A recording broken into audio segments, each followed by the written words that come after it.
Good evening, everybody, and welcome to the New Jersey Globe Rider University 2026 Democratic Congressional Primary Debate for New Jersey's 12th District.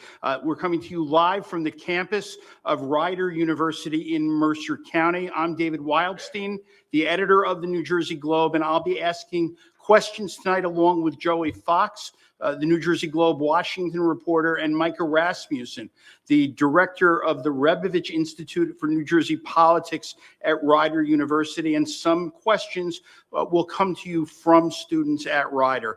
This debate is sponsored by Uber, RWJ Barnabas Health, and the New Jersey Education Association.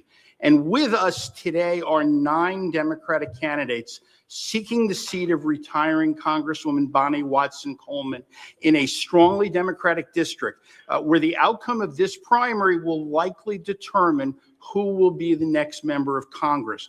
We have a long list of questions for a large field of candidates, so I'd ask that our audience hold their applause during this debate and remain silent, except for now as I introduce your candidates for Congress, starting with former U.S. Army combat surgeon Adam Hamawy.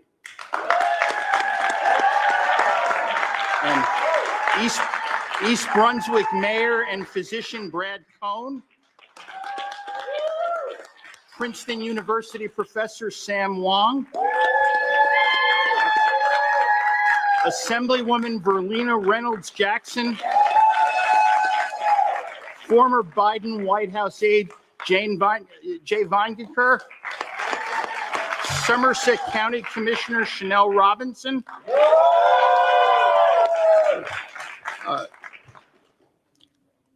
former New Jersey Working Families Director and Senator Andy Kim, State Director Sue Altman, Plainfield Mayor Adrian Mapp, and attorney and businessman Squire Servance.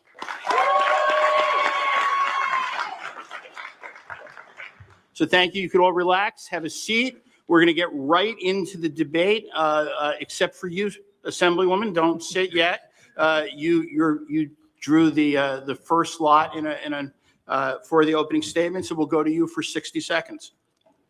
Good evening, everyone. I am Assemblywoman Verlina Reynolds-Jackson, and I lead with action.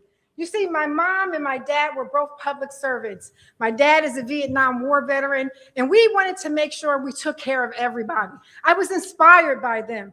I went to the YWCA where I learned all about empowering women and eliminating racism. My sorority sent me to Washington where I saw democracy at work. And so as an Assemblywoman, I brought an $87 million project for maternal health to the state of New Jersey. I am currently fighting for the John Lewis Voting Rights Act bill against the Trump administration. When I say I'm battle-tested, I am battle-tested. I am making sure I fight against the Trump administration. I'm a people power campaign fighting for people to return their votes to them. I am Verlina Reynolds-Jackson, and I thank you for coming tonight. Thank you. And I'll remind everybody, this is the point. Let's just move through this without applause, as much as all of you would like to. But we'll ask Mr. Vaingankar to give his opening statement. Good evening. My name is Jay Vaingankar. I'm 28 years old. I'm a former White House and Department of Energy official, and I'm running for Congress because I can barely afford to live in the community where I was born and raised. Right now, we're governed by Republicans who profit from the status quo. They profit when our neighbors are detained by ICE. They profit when bombs are dropped on children. They profit when our utility bills skyrocket.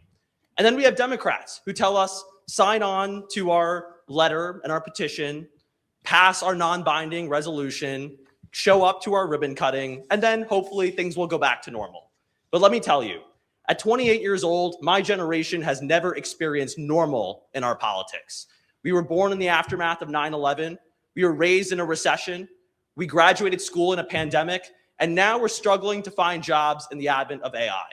So tonight, I'm asking you for your vote. Vote for someone not because they've waited their turn. Vote because we cannot wait any longer. Thank you, Mayor Cohen.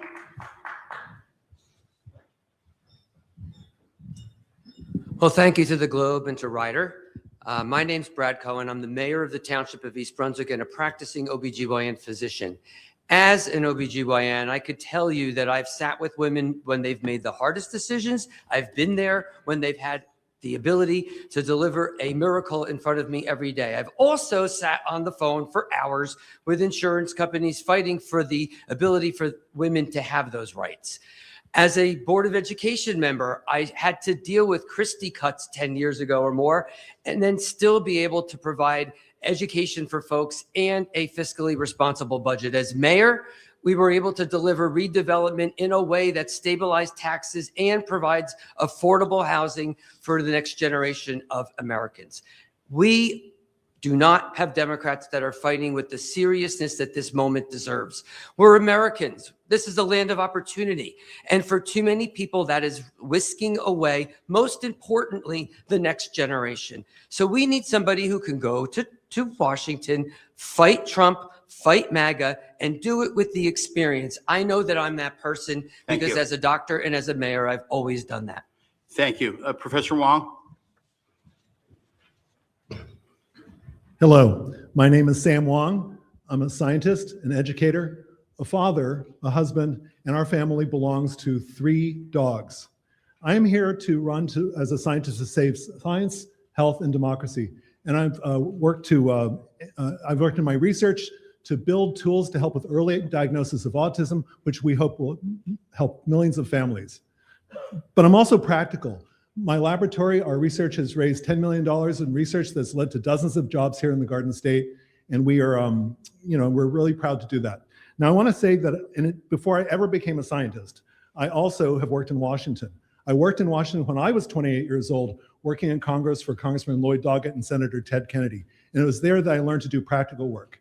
A lot of us tonight are going to hear about fighting for democracy, fighting for you. I'm going to show you how it's done. I'm going to describe to you how, and I encourage you to listen to everybody's answers, hear what they say after they say the word fight. I'm looking forward to tonight's discussion. Thank you. Dr. Hamawy. Good evening. I'm Dr. Adam Hamawy. I'm a father, a doctor, a veteran. My parents immigrated to New Jersey when I was 7 months old in search of a better life. I joined the military to pay for college. I was a combat trauma surgeon in Iraq. I was a first responder in 9/11. Every day, I work with people in New Jersey to take care of them, and I volunteer all over the world in war and disaster areas, most recently in Gaza. Every day, I see my patients getting crushed by the health insurance industry. In the richest country in the history of the world, no one should have to decide between paying their medical bills and paying their rent. At the same time, I see where we're spending our money. We're told we can't afford Medicare for all, but we always have enough money for bombs, ICE, and for bombs, ICE, and endless wars. So I'm running for Congress so that I could fight for healthcare and not bombs, to abolish ICE, and to unrig this economy so that it's working for working families and not for the billionaires at the top. Thank you. Mr. Servance. Good evening. I'm Squire Servance. I'm not a career politician. I'm a Rutgers-trained neuroscientist, an attorney with nearly 20 years experience, an entrepreneur that's launched and created companies in this district. I know how to step into difficult situations and get results. It's because of my experience I've been called down to Congress on numerous times to advise on healthcare and life sciences legislation and policy. I'm also a husband and a father and part of the sandwich generation. I know what it feels like to juggle childcare, elder care, and rising costs at the same time. Our campaign has knocked on over 20,000 doors in this district, hearing what you wanted. And the results are in. You want less talk and more results. In Congress, I'd fight to lower costs, expand access to healthcare, and bring results back to our district. This moment calls for a new generation of leadership that's ready and willing and able to step in on day one and get results. That's what I've done my entire career, and that's what I do as your congressman. Thank you. Thank you. Commissioner Robinson. Good evening. I'm Shanel Robinson, an Air Force veteran, a community leader, and the first Black woman elected countywide in Somerset County. My leadership is shaped in part by the Air Force core values: integrity first, service before self, and excellence in all that I do. We are facing enormous challenges as a nation. The cost of living is rising at an alarming rate. Working families are struggling to make ends meet. And the promise for a better future for our children and our grandchildren is fading. This election is about who we are as a country and what type of future we're fighting for. I see challenges as an opportunity, and you have an opportunity to send a principled leader with experience that matters and a heart that cares to Washington, not someone with on-the-job experience. Thank you. Mayor Mapp? Good evening. I am Adrian Mapp, an immigrant from Barbados who grew up very poor and who overcame a severe childhood stutter. And I must tell you this. When I first came here, I worked as a gas station attendant and as a security guard before working my way into business. And I've had a successful career in business before entering the public square. And I was elected to the Plainfield City Council. I was elected as a county commissioner. And now I am serving my 4th consecutive term as mayor of the city of Plainfield. I have a reputation for getting things done and for delivering results. So much so that I've earned the endorsement of Mayor Raz Baraka and of the Senate President, Nick Scutari, as well as the statewide Firefighters Association. I have launched this campaign on 5 core pillars: affordable housing, healthcare, immigration, education, and reducing taxes for people across the district. And so I pledge to you, I'll be a fierce fighter for you in Washington. Thank you. And Ms. Altman? Hello, good evening. Thank you so much to Ryder and thank you to the Globe. It is wonderful to be here. I am Sue Altman and I have fought against powerful people my entire career. As a former teacher, I stood up to Chris Christie when he was cutting our public education budgets. As the state director of New Jersey Working Families, I stood up to crooked insurance brokers to make sure that they weren't taking our taxpayer dollars and using them to line their pockets. And the last time I ran, Elon Musk spent over $1 million against me. Powerful people do not want me in Congress, and powerful people do not want to hear the voice of us. We have to deliver for people. When I was Senator Andy Kim's state director, I saw firsthand the chaos and the cruelty of the Trump administration, and it inspired me to jump in and make sure that we deliver for people. That means abolishing ICE. That means passing Medicare for all, and it means holding Trump and his billionaire friends accountable, and I will bring this energy to Washington. Thank you. Thank you. And we're going to go to Micah Rasmussen for our first question. And this is a question for Mayor Mapp. We'll start with, should a new House majority impeach President Trump a 3rd time if there are not 67 votes in the Senate to convict and remove him? I believe that given the behavior of President Trump, that a new Democratic majority in Congress should vote to impeach President Trump. He has done too much harm to the American people, and he has not demonstrated that he is capable of leading this nation. And Democrats have got to have the balls to make sure that they impeach President Trump, and I will vote when I get to Washington to impeach President Trump. Regardless of whether or not we have the votes in the Senate, we have to work together. We have to lobby and advocate for senators to stand behind a majority of people in the House of Representatives who are Democrats and who want to do the right thing for the American people. And so, yes, we should impeach President Trump. His behavior is beyond the pale, and he's a threat to our democracy. Thank you. Professor Wang, I saw you wanted to address this question also. Yes, I think that's a good answer, but I just want to broaden the point here a little bit. We can talk about the specific political battles that we're undergoing right now, but the broader question is making Congress the Article I power it's supposed to be and exercising all its powers and not holding back because of political risks such as not being able to convict, but actually exercising all the Article I powers against any official who breaks the law. And this is the central long-term challenge facing any Democratic Congress and any Congress. Look, I think we're in a state where people want results. We're going to try to impeach people, but we don't have the votes in Senate to get them out. Let's not waste time. Now, look, if that vote comes, we need to vote to impeach. But the reality is we need to use everything in our toolkit to stop him from advancing his agenda, whether that's being power of the purse, whether that's being legislation, whether that's being calling people and holding people accountable for what they're doing in this administration. So yes, we should also, I think everyone in here would probably say they would vote to impeach, but that's not the real goal. The goal is to stop his aggressive agenda in this country. Yes, we should impeach. However, Donald Trump is not the problem. He is a problem. Our rights and our freedoms are under attack. We have a lawless president, a radical Supreme Court, and we have a Congress who has not addressed the concerns of the American people. So yes, we should impeach him. However, we must take back and restore constitutional order in making sure that the American people are taken care of. Thank you. Okay, seeing no others, we will move on to the next question. And this is a question that will start with Mr. Vaingankar. If American voters give control of the House to Democrats in November, it will be the fifth swing of the pendulum in 20 years. What must a new majority do to retain the majority for more than a Congress or two? And should Jeffries and Schumer remain as the Democratic leaders? Well, first of all, for Jeffries and Schumer, they need to earn our votes, just like all of us have to earn all of your votes tonight.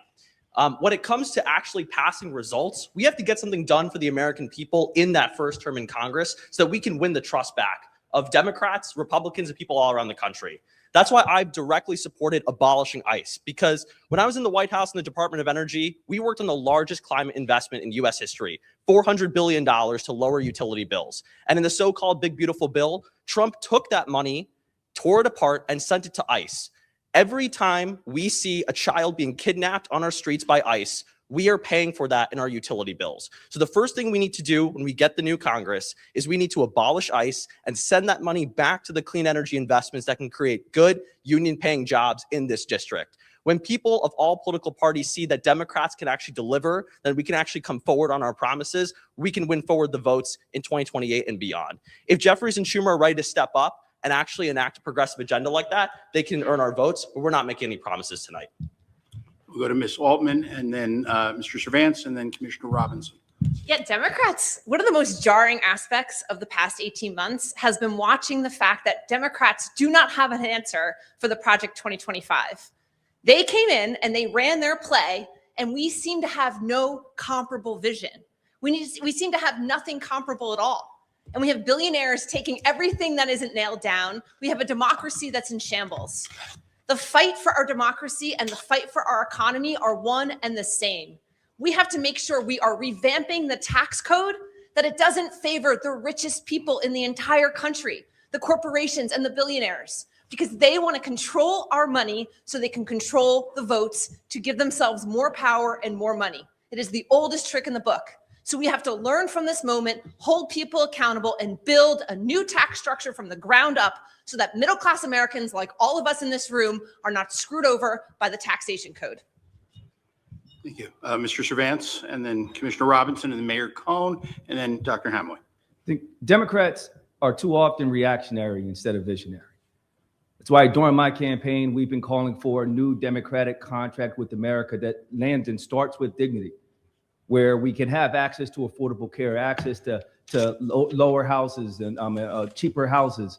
We need to protect women's freedoms and protect reproductive rights. These are the things that we need to be doing in our country, that we need to be grounded in dignity and be focused on as a country. And I think that's the reason why you have this swing. We've been too often, a generational strategy is not, don't vote for them because they're not us. We need some vision, and we need a strategy, and we need a focus for the next generation, for the next 250 years of this country. Thank you. Commissioner Robinson. Actually, the energy funds were frozen. They weren't reallocated to ICE. What was funded ICE and what has been funded ICE is the cutting of the big ugly bill and reduction of social services and human services such as healthcare, such as housing, such as SNAP and TANF. So I just wanted to set the record straight that those funds allocated for energy in the IRA were frozen. They weren't allocated towards ICE. But what is impacting the human lives that we seek to have a quality of life are those things that were in the big, beautiful bill, a big, ugly bill, excuse me, and funding ICE. Thank you. Thank you. First, Mayor Cohen. And then We have 2 years. We have 2 years in order to get to Congress, convert it to a Democratic Congress, hopefully a Democratic Senate, and actually make the change that Americans want. The reason you're seeing this pendulum is because most of the time people get to Congress and spend more of their time trying to make the other side look bad than actually getting anything done. That's why Congress has an 11% approval rating, which they have earned.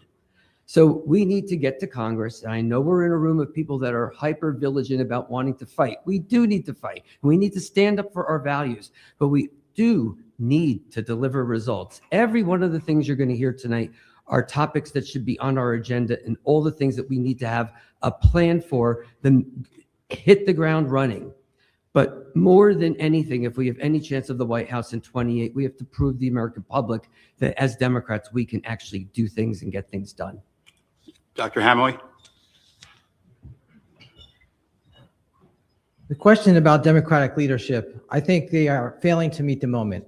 When we're talking about fighting, it's not just fighting for the sake of fighting, but are we listening to the base? And I think the base is not satisfied with the way things are going in Congress. So we need people who are actually going to stand up and speak against the transgressions that are happening. We don't need more backroom deals and same business as usual that we've seen in Washington that has gotten us to where we are today. Thank you. And Dr. Wang. I just want to very briefly point out that the second part of your question was not answered by most of the people. So Congress has let us down. Republicans have been captured, but Democrats have lost their way. And that means there's a necessity for new leadership. If you've been watching in the last couple of years, millions of people have turned out of unhappiness of where things are going. And what that means is that outsiders need to come in and take over and bring the Democratic Party back to where it should be. And that means voting for new leadership. And I just want to be very specific that I would not be very favorable towards electing Hakeem Jeffries as Speaker of the House. I think that there's a lot of good talent in the House of Representatives, a lot of good people, whether it be Jamie Raskin or others. There are many good people in the House of Representatives who could lead. Okay, thank you. Assemblyman Reynolds-Jackson, the next question is going to be for you. Should the United States provide military aid to Israel for defensive weapons only, or also offensive weapons as well as neither at all? And give one example of something you would support and one that you would not. Well, let me set the record straight here. I support Israel. I support the two-state solution. The issue we have, and I'm going to go to Donald Trump and these senseless wars that we're having. We are bombing innocent people. We spend so much money on military aid, not just in Israel, but other countries around the world. I think if we really want to look at this issue, we need to say, if we're going to stop there, we need to be able to look at other places as well that we are bombing. The war that we're going on right now in Iran is unauthorized by Congress. There is no end to when we're going to stop. And again, endless people, innocent lives are being lost. I don't want us to forget that we're in this war without congressional approval. This is unheard of. Congress needs to step up, put in its authority, and stop this senseless wars. I'm about peace. And I think these things that are happening may not be popular, but I refuse to continue to support Donald Trump and all of the things that he's doing in the countries around the world. So that's my bottom line where I stand on that.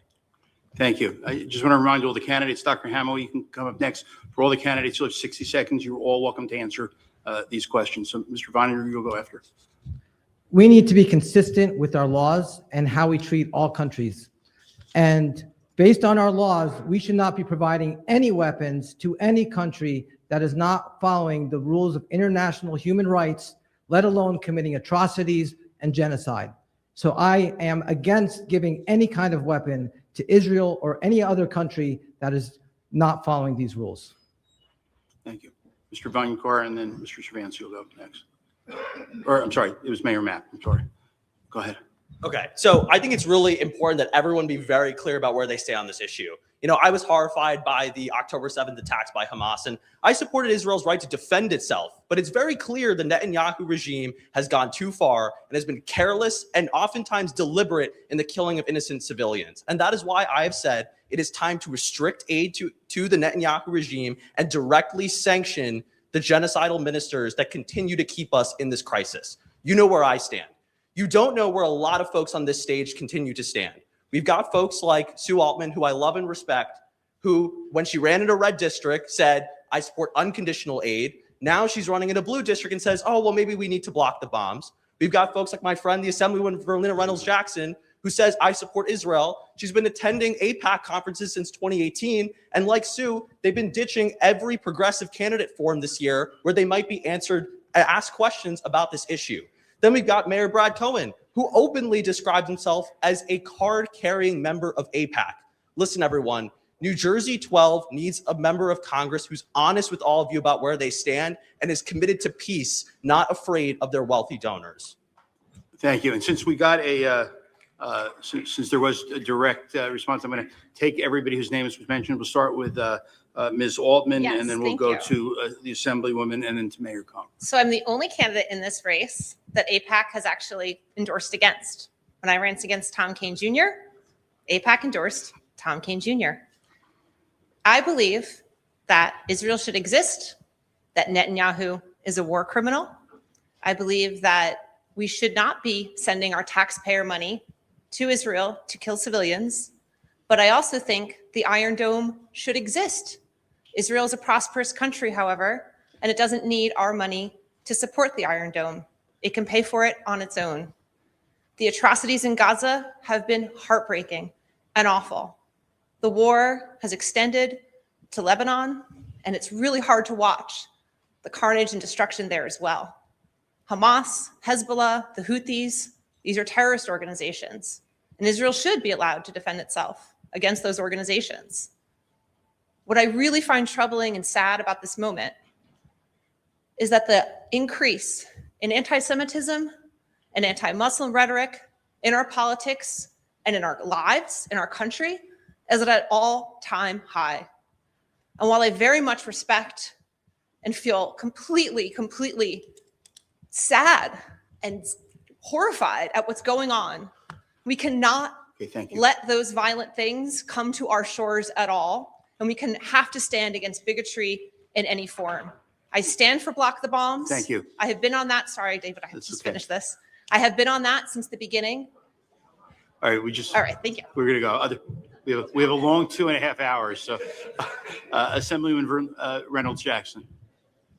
First of all, let me say I just love the operational research that Jay has done on me. But if you think about it, in 2018, the world was a different place. And what I learned when I went to Israel is that it is a beautiful country. I also went to the Muslim side, and that is a beautiful side as well. The kibbutz that I went to go see in 2018 is no longer in existence. And I think when we talk about protecting the right for Israel to defend itself, when we talk about the innocent lives that has been lost, I am not afraid to say that I am pro-Israel and I am pro-Muslim. These are people that deserve to live in peace. I'm a Black woman living in America. I come from an oppressed place. I fight for oppressed people every single day. I will continue to fight for both at the same time. And no one is going to tell me that I can't do that, because that's what I believe in. Thank you. We're going to Mayor Cohen, and then Mayor Mapp and Professor Wang. I believe very strongly in Israel's rights to exist, and not only exist, but to thrive in the Middle East along with its neighbors. Everybody in that region of the world deserves to live in peace. That isn't always so easy. U.S. has always been an ally of Israel, and we have allies throughout the world that we support with military aid. That aid should not only be for defense, which Israel uses to defend its citizens, 20% of which are Muslim. It also must be able to fight back when attacked, just like we do for every other U.S. ally that we have around the world. We also have a country that's a democracy, fighting against people around it whose leaders in most of these terrorist countries wake up every single day screaming death to America. If you want a country that looks like the United States, it would be Israel. You don't need to agree with its leaders. I don't agree with its leaders. I don't agree with Netanyahu. I can sure as hell tell you I don't agree with Donald Trump.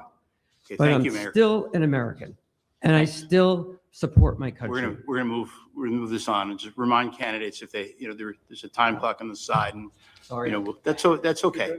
We're good. Mayor Mapp, you're up next, and then Professor Wang. It is my firm belief that any aid to Israel should be conditioned on our humanity. I believe that Israel is a very important ally of the United States, and any nation should have the right to defend itself against acts of terrorism. I believe that Israel should exist within secure borders and shall continue to be a very important ally and partner of the United States. On the other hand, I do believe that the Palestinian people have a right to exist and a right to defend itself within secure borders. And so we must make sure that we negotiate a peace agreement that will bring the Palestinians and the Israelis together, existing in borders of their own, Palestinian people having their own autonomy within secure borders, while Israel continue to exist within secure borders. I believe that this is possible, and we must work towards a two-state solution. Thank you. And Professor Wang. Israelis and Palestinians both deserve to live in peace and live their own lives. I think I want to step back a little bit and talk about what's going on here. This is an issue that's deeply divided the Democratic Party. It's an issue in which there's massive change that we never would have thought would have existed a few years ago. I think it's going to be easier to navigate this if we remember our values as citizens, as Americans, and including us all on the stage as Democrats. We should have values that are based on respecting human rights, both here and abroad. We are not respecting those human rights here and also not abroad. And if we start thinking about that, it'll help us guide our thinking about ICE. It'll help our thinking about how we deal with our fellow immigrants. And it will also help us think about how we fact find and find our way forward in regard to the problems in Israel. Now, I just want to say I have a few seconds left that I hope that we can have a civil discussion about this. I've seen some things that disturb me. I've seen that Doctors Cohen and Hamawy accused of things that I wouldn't expect. I've heard that that Hamawy has been accused of cheering on the deaths of Israeli children. And I think that's inappropriate. I think we need to have a civilized discussion in which we understand that this is a strongly emotional issue. Thank you. We'll do a follow-up question on this issue, and this will start with Ms. Altman. Do you support a single human rights standard for all U.S. allies, not just Israel, but also places like Saudi Arabia or Turkey or other nations? And would you enforce it by restricting military aid and security protections if those standards are violated? Yeah, I think it's a great question, and I actually love the expansive nature of it. We should have a standard human rights standard that all of our allies are equally held accountable to. And I would like to see that implemented, and I see no reason why it shouldn't be. We also, as far as how the United States conduct itself abroad, we also need to reinstate USAID so that we are not just relying on military means to muscle ourselves into a conversation internationally. We have a strong economy, but up until Trump destroyed it, we had a really strong diplomatic sector as well. And so I'd like to see us move towards diplomacy and nuance and conversation and aid and exercising that soft power rather than just waiting until things are a disaster and then always using our military as a first course of action. Thank you. Dr. Hamawy. I support a consistent standard over all countries. If we are going to provide aid, we need to follow our rules about how we're going to provide it. International human rights. When we're talking about defense, okay, this isn't about defense. Every country has a right to defend itself.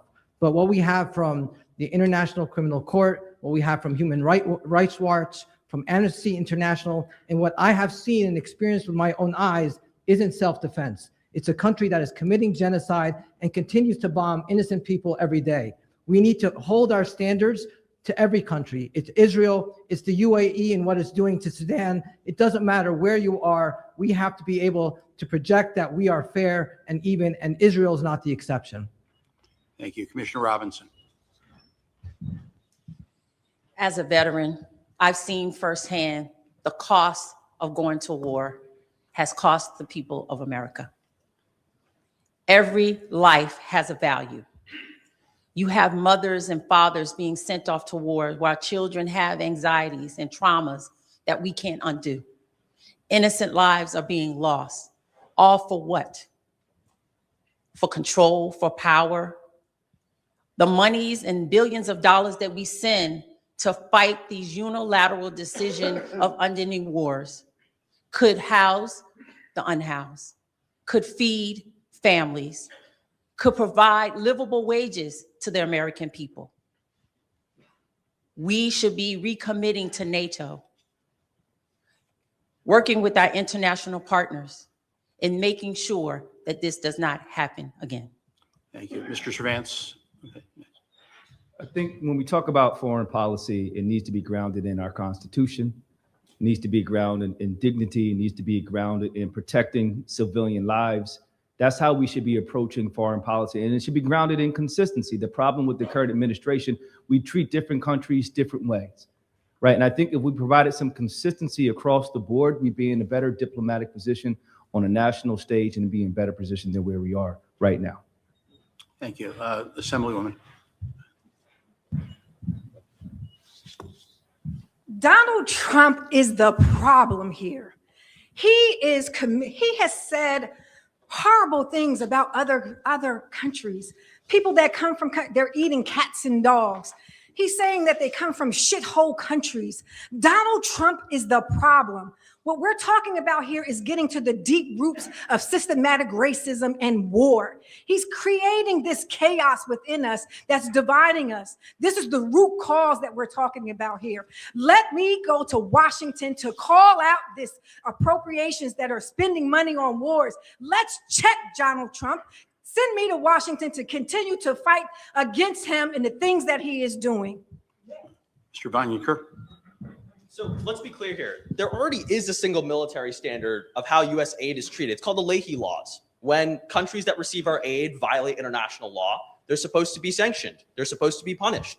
And I think the best way to do that is by directly punishing the folks who make the decisions to drop those bombs, like Netanyahu, Ben-Gvir, the leadership of Saudi Arabia, the UAE. And we actually have precedent for this. This has happened before. In 2019, when the U.S. was giving offensive aid to Saudi Arabia for its war against the Houthi rebels in Yemen, they went too far. They started committing what many consider to be a genocide in Yemen. And Republicans and Democrats got together and they enforced American laws and they restricted the types of weapons that we sent to Saudi Arabia.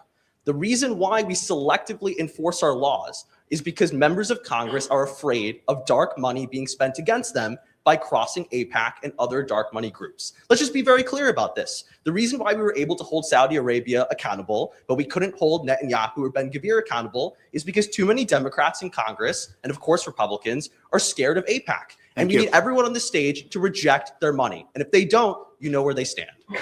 Thank you. Our next question is going to come from Leonel Rivera Rodriguez, a student here at Rider University.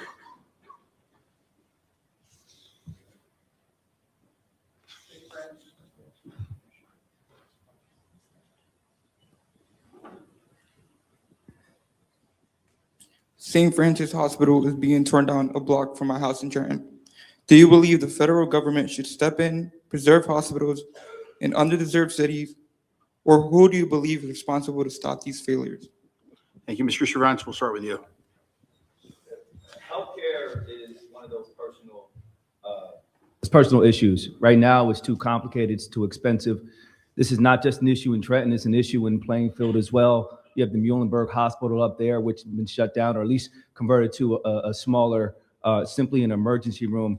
I think we need to be fighting for, and matter of fact, my wife's family lives on on Rutherford Avenue, and Capitol Health System did the same thing in Trenton. These are things we need to be addressing. And I absolutely, yes, we should be bringing federal dollars to make sure that communities like Trenton, communities like Plainfield have hospital systems where they can serve and serve the community in this district. This is a broader issue. We need to go further and lower costs and provide for hospital transparency. We need to expand access to healthcare and insurance, expand access to care. We need more doctors. We need more community health systems, more doulas, more midwives. This is what I'm saying. And our campaign slogan is really around access to a healthier, more affordable communities. And as your congressman, that's what I would be focused on. I have experience delivering results, and that's what I would do as your congressman. Thank you. Ms. Altman? So I was in Senator Kim's office during the Doge era, and all of a sudden we got calls in from healthcare providers all over the state, but particularly ones in low-income areas, because they knew that the cuts to Medicaid and Medicare were going to destroy their hospitals. And so I'm super sorry. I don't know where the student is that this is happening in Trenton, and I'm not surprised, but it is a downstream effect of the disastrous policies the Trump administration have brought upon this country. And they will keep happening, and the gap will keep widening. You know where we didn't get calls from? We didn't get calls from places in the wealthiest parts of our state because they didn't have to worry about those reimbursement rates going down. We have to pass Medicare for all. We are in the richest country in the world. We have the most highly educated population in the world. Our people work hard. Every single human deserves medical care. So when I'm in Congress, I will work hard to pass Medicare for all, because it is long past time that we solve this problem in this country. Thank you. Dr. Cohen, did you want to go? Okay, and Dr. Hamawy after you. I think a lot of folks don't recognize that in our state, the last maternity hospital in Cape May County closed several years ago. So it's not just urban communities, it's healthcare in general that's being retracted. Costs are so astronomically high that it is on a tailspin. State health benefits went up by almost 30%. The issue in poorer communities is that they have no other options. They can't, in many instances, have transportation to get them to go somewhere else.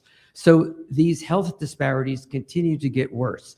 In the richest country in the world, where we have outcomes for a system that is far more expensive than anyone else in the world, and our outcomes are worse. We desperately need a universal healthcare system that provides access to everybody, that's affordable and complete with coverage, and doesn't make distinctions based on your zip code. Thank you. Dr. Hamawy? I agree with all my colleagues. We need a universal healthcare system. It's long past due. What we have is Trenton used to have 3 hospitals, now it's down to 1. But the question is always, why aren't we doing it? We have the monopolization of hospitals now. They're getting together because they're all for profit. And everyone says, how are we going to pay for this? We're spending $1 trillion on the Department of War, and Trump wants to make it at $1.5 trillion. We're spending over $1 billion on this war that started that no one needed, and we've spent over $100 billion there so far since it started. This is where we get the money. We need to cut the money that we're spending on bombs and on war and put it into our communities that desperately need it, and we need to put it into healthcare. We need to put it into building hospitals, paying for the needs of the people, building infrastructure, education. This is what we need to do. And yes, Medicare for all is possible, and we can afford it. Thank you. Assemblywoman Reynolds-Jackson. Thank you for that question. It's one of the things that I've been fighting with for a very long time. The closure of the hospital is definitely related to Medicaid, Medicare, and charity care. But let's pull the onion back on it. The reimbursement rates are still extremely low. So they're not able to pay the bills to keep the hospital open. So again, back to Trump, the big, blue, beautiful bill, ugly bill, whatever you want to call it, cut those fundings to those hospitals. What we need to keep our eye on also is Robert Wood Johnson and Capitol Health, because they're on the chopping block too, because they're also in an urban community. We need to keep our eye on it, make sure we fund those hospitals in addition to our federally qualified healthcare centers that's specifically for urban centers, but it's not gone overlooked. We are working very hard. And I also like to put out about in the state of New Jersey, you can't open or close a hospital without government approval. Thank you. Mayor Mapp. I find it sad that it's always in urban centers that hospitals are closed. We've had the experience in Plainfield over 25 years ago. And the problem is with charity care.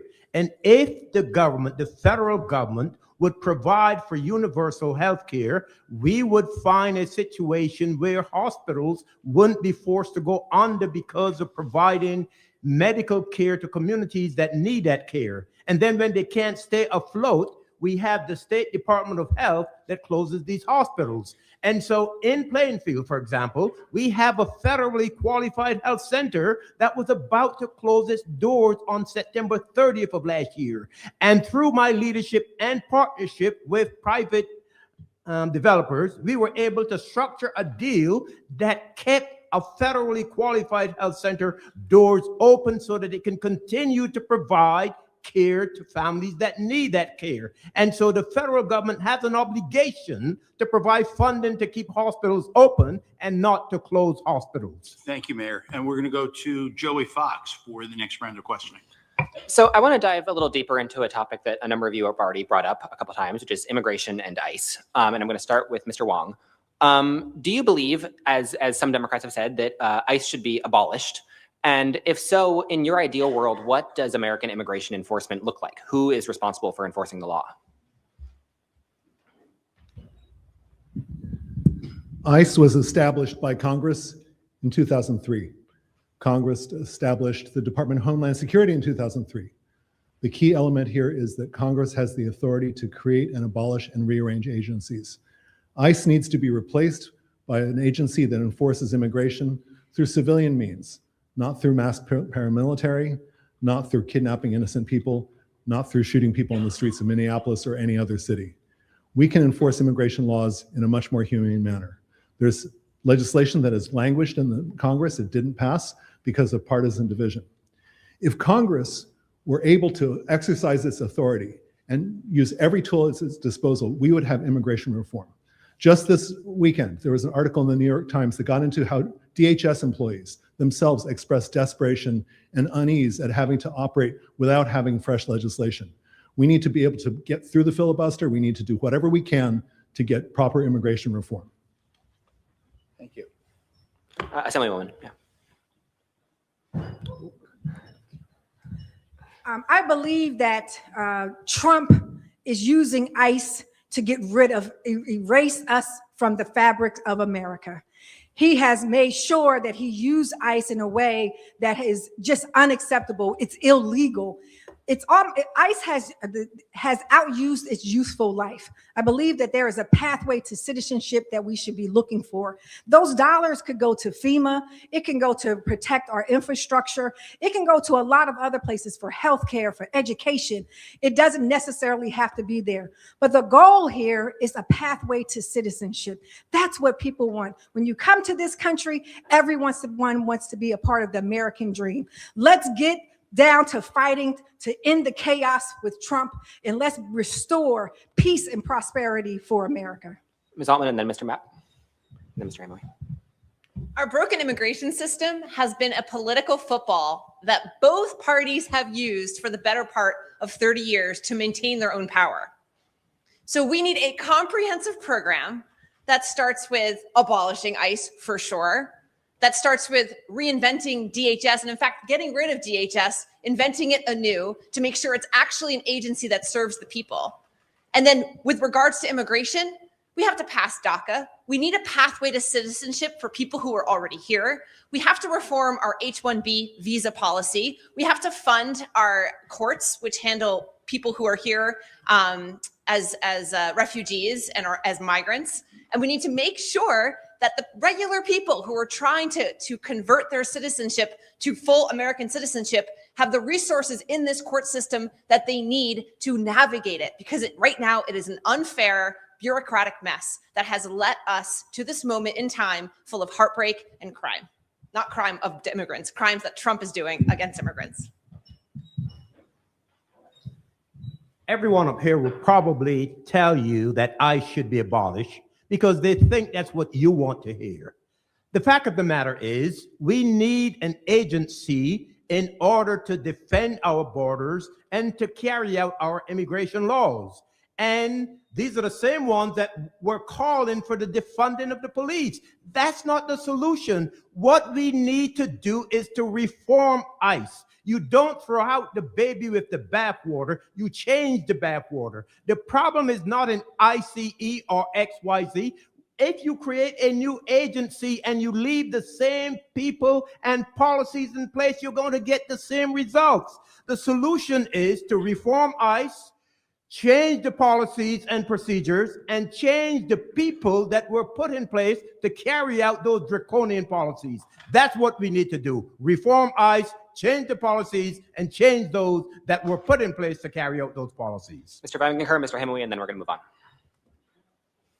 So these kinds of half measures, when people try to argue against abolishing ICE, this is why Democrats lose elections. You've seen some nonsense this year from let's put QR codes on all the ICE agents and let's give them body cams while they shoot people in the streets. This is a bunch of nonsense. ICE was created in 2003 as an overreaction to 9/11, and it has not kept us safe. It is funded by the same military-industrial complex that funds too many corrupt politicians in Washington, D.C., and it needs to be abolished. I've often said, I'm the youngest person on this stage, and even I am older than ICE. We were able to enforce our immigration laws before 2003, and we can rely on local law enforcement to go after violent criminals in our communities. And the real issue that we have to get to is actually funding our legal immigration system. Republicans have deliberately defunded the system to keep Democrats divided on what we actually need to do with ICE while we overwhelm our immigration judges, while people languish applying for asylum, while people wait in really long lines for H-1B visas. We have to actually fix this system by abolishing ICE and funding the legal immigration pathways. Half measures are no longer working.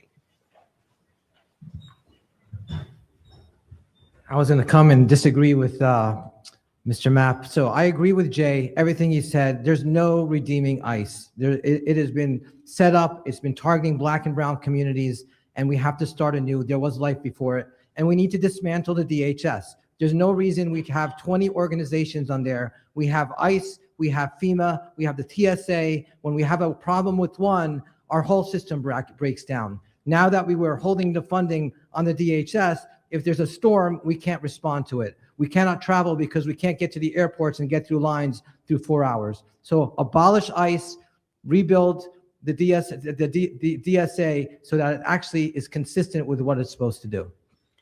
So I'll jump back in here, and this question will be directed at Ms. Robinson. If the Trump administration were to plan to build an immigrant detention center in the 12th district, as it has in other parts of New Jersey, like Roxbury, like Newark, first of all, would you oppose it? But second of all, maybe more importantly, what specific steps would you take to fight against that facility and the Trump administration's plans? Thanks for the question. It's a complex issue and competes with other priorities. However, I would be against and opposing them coming into our communities with the detention center. I have already taken action with my Somerset County Board of Commissioners to put forth a resolution in support of not allowing them in public spaces, and also not to come in to buy up our assets in order to put in a detention center. So we need policies around stopping the craziness that's going on. And Mr. Trump has got to go. Again, I said it before, he's not the problem, he is a problem, and his cronies are doing his bidding. So again, I would oppose a detention center. I've already put measures in place as Somerset County Commissioner, and I will continue to fight at the top. Thank you. Ms. Altman? I love this question because it's about organizing. All right, we got something coming to our district. What are we going to do? First of all, I'm going to call the governor. I'm going to call our commissioners. I'm going to call our mayors, and we're going to gather around, and we're going to use New Jersey's famous home rule bureaucracy against the federal government. And we're going to make sure that we have every ounce of bureaucratic energy used to push these guys out. And then I would tap into our incredible immigration organizing groups here in the state. We have Make the Road, we have the Alliance for Immigrant Justice, we have labor unions like 32BJ who are really always show up for organizing on immigrant issues, and we'd rally people to show up. We had the situation in Roxbury was an incredible accomplishment fighting it, by people in the district and around the state. And so I would marshal all of our resources together to make sure that we as New Jersey kept that thing out. If anyone else wishes to weigh in, Mr. Wang? Being reactive against power is a good first step. It's a good step when you're in the minority. What are we going to do when we're in the majority? Rebuilding our nation and rebuilding our republic is not just stopping the damage and not just stopping things like ICE detention centers. We need a long-term plan to make sure that acts like this never happen again. And that means a second part of this, which is doing something in the long term. Now, the Trump administration is going to disobey court orders. They're going to keep on using money. Congress can take the next step, which is to zero out that money. But then there's a longer term step, which is have courts that are going to step in and do their job. And what we need is a Supreme Court that is going to not stand in the way of Congress exercising its power. And that requires long-term action. That requires taking a really good hard look at the size of the Supreme Court, the term of the Supreme Court, and the relationship of Congress to the executive branch and the judiciary. And that's a long-term solution to these ICE detention centers. Mr. Reynolds-Jackson, and then Mr. Servance. I'm already doing this type of work. Right now, we are fighting to close juvenile prisons in the state of New Jersey. We work with all of our partners. However, there are 6 more juvenile detention centers that are opening. So if we talk about not bringing an ICE center here, that means we have to work with our congressional partners and really bring the force in to say, no, not in our neighborhoods. No, we don't want this in our community. But it also requires the leadership to be able to deliver that. And that means that this fight is not just going to be a one-time fight. This is going to be an ongoing fight for every single year that this comes up. We're fighting now to close these prisons. But again, I'll tell you, we have 6 more coming, and we have control of all 3 branches. So we have to go to Congress. I need to go to Congress to fight again against the Trump administration trying to do these illegal roundups of people, innocent people in our communities. And that's the fight I'll take to Washington. So to answer your specific question, I would absolutely fight to make sure that that detention center is not built here in this district. We need to use whatever tools in the toolkits we have. I think it seems like the current administration really understands litigation. So we need to go take it to the courts. We need to fight tooth and nail, do whatever we can and legally to make sure that those types of detention centers do not come to our district. We also need to organize. The power of the people is strong. We need to make sure that people rally and let our voices be heard in our community, that this will not be allowed in our district. And we need to rally the troops and do whatever we can as whoever gets elected in this office to fight so that those types of things do not get built in our communities. Okay, I think everyone else wants to speak. So I think, yes, Mr. Hamawy, Mr. Mapp, Mr. Vaingankar, Mr. Cohen, and then we're going to end the immigration section. So I've been up to Delaney Hall and I saw what was happening there. I talked to families that were outside trying to see their members or family members. I saw the volunteers, and Delaney Hall is for profit. Someone's making money off of incarceration. So what we need to do nationally is ban any for-profit prisons, whether it's Delaney Hall for ICE or for any other, like state or local law that's using that kind of system. No one should be profiting off the misery of others. No one should be profiting to incarcerate someone. And guess who's paying for it? You're paying for it. We're paying $9 million a day to be able to keep people in jail that we're being kidnapped off the street. And these are our friends and our neighbors. So start by that. I wanted to say that this is one of those policies that I would advocate very strongly against. We should not be building more prisons. We should not be building any more detention centers. This is the problem. We should be reducing the number of penal systems that we have across the nation.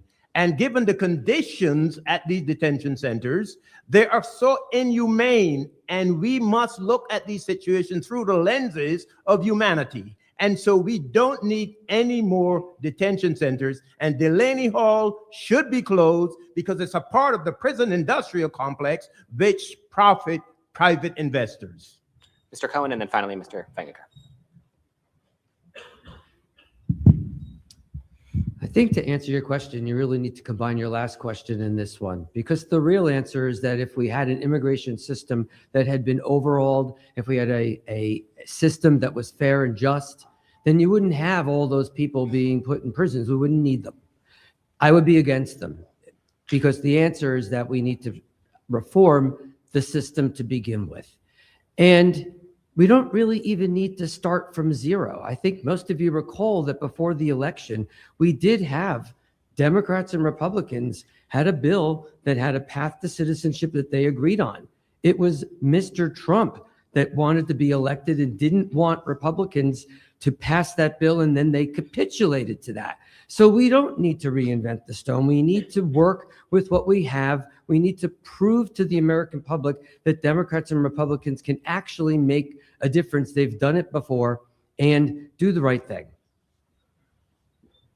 I think there's something really important to remember about this Roxbury location. The location in Roxbury is a warehouse. It's not a prison, because ICE wants to treat prisoners like storage. And tonight we're here in Lawrence Township. Many of you here are local activists who have been fighting warehouse sprawl in West Windsor and Lawrence. And so part of fighting the growth of this prison industrial complex is fighting the corrupt real estate developers that have rammed down warehouse sprawl all over our community here in Mercer County and around this district. And so in order to fight the expansion of these ICE prisons, we need to elect members of Congress who are actually rooted in the community here in Central Jersey, who've been fighting these corrupt real estate agents and developers who've been forcing warehouse development in place of open space, because ICE is going to see these as an opportunity to actually cram prisoners. So in order to stop the expansion of these prisons, we also have to combat the real estate interests that have done warehouse sprawl all around Central Jersey.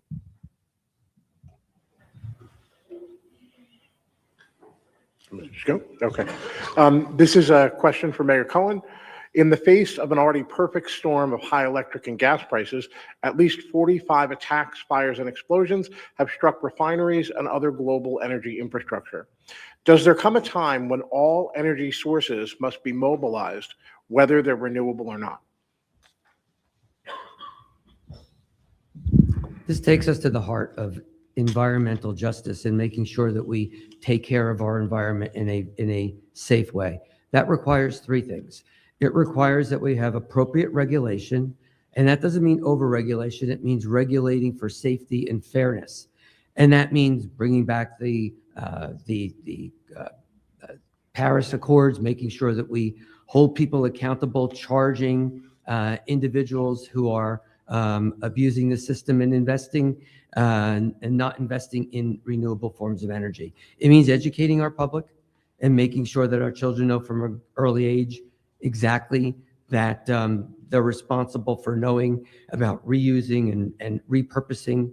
And finally, we need to work at innovation and making sure that we look at making sure that we continue to innovate in ways that provide a way in which we don't need to depend on energy in the form that is dirty and environmentally unsafe.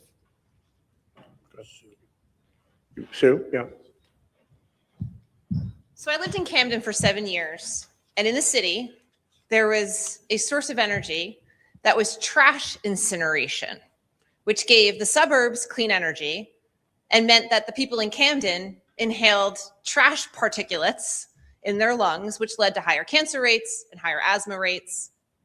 And so it's an easy question to be like, yeah, no problem. Let's just, on all of the above strategy that includes things even as dirty as trash incineration.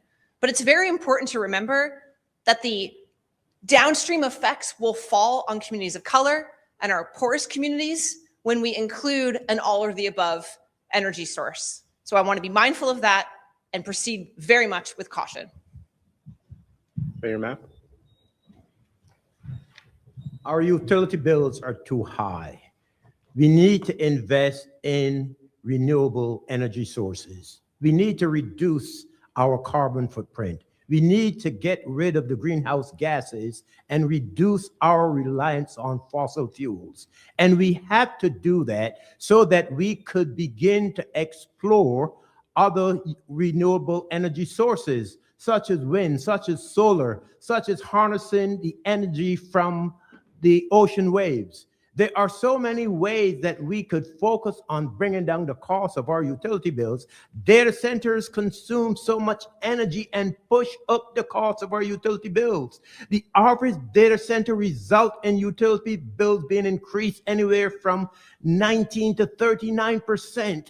And we have to put guardrails around data centers. We have to do everything we can to invest in renewable green energy sources. Dr. Hamawy.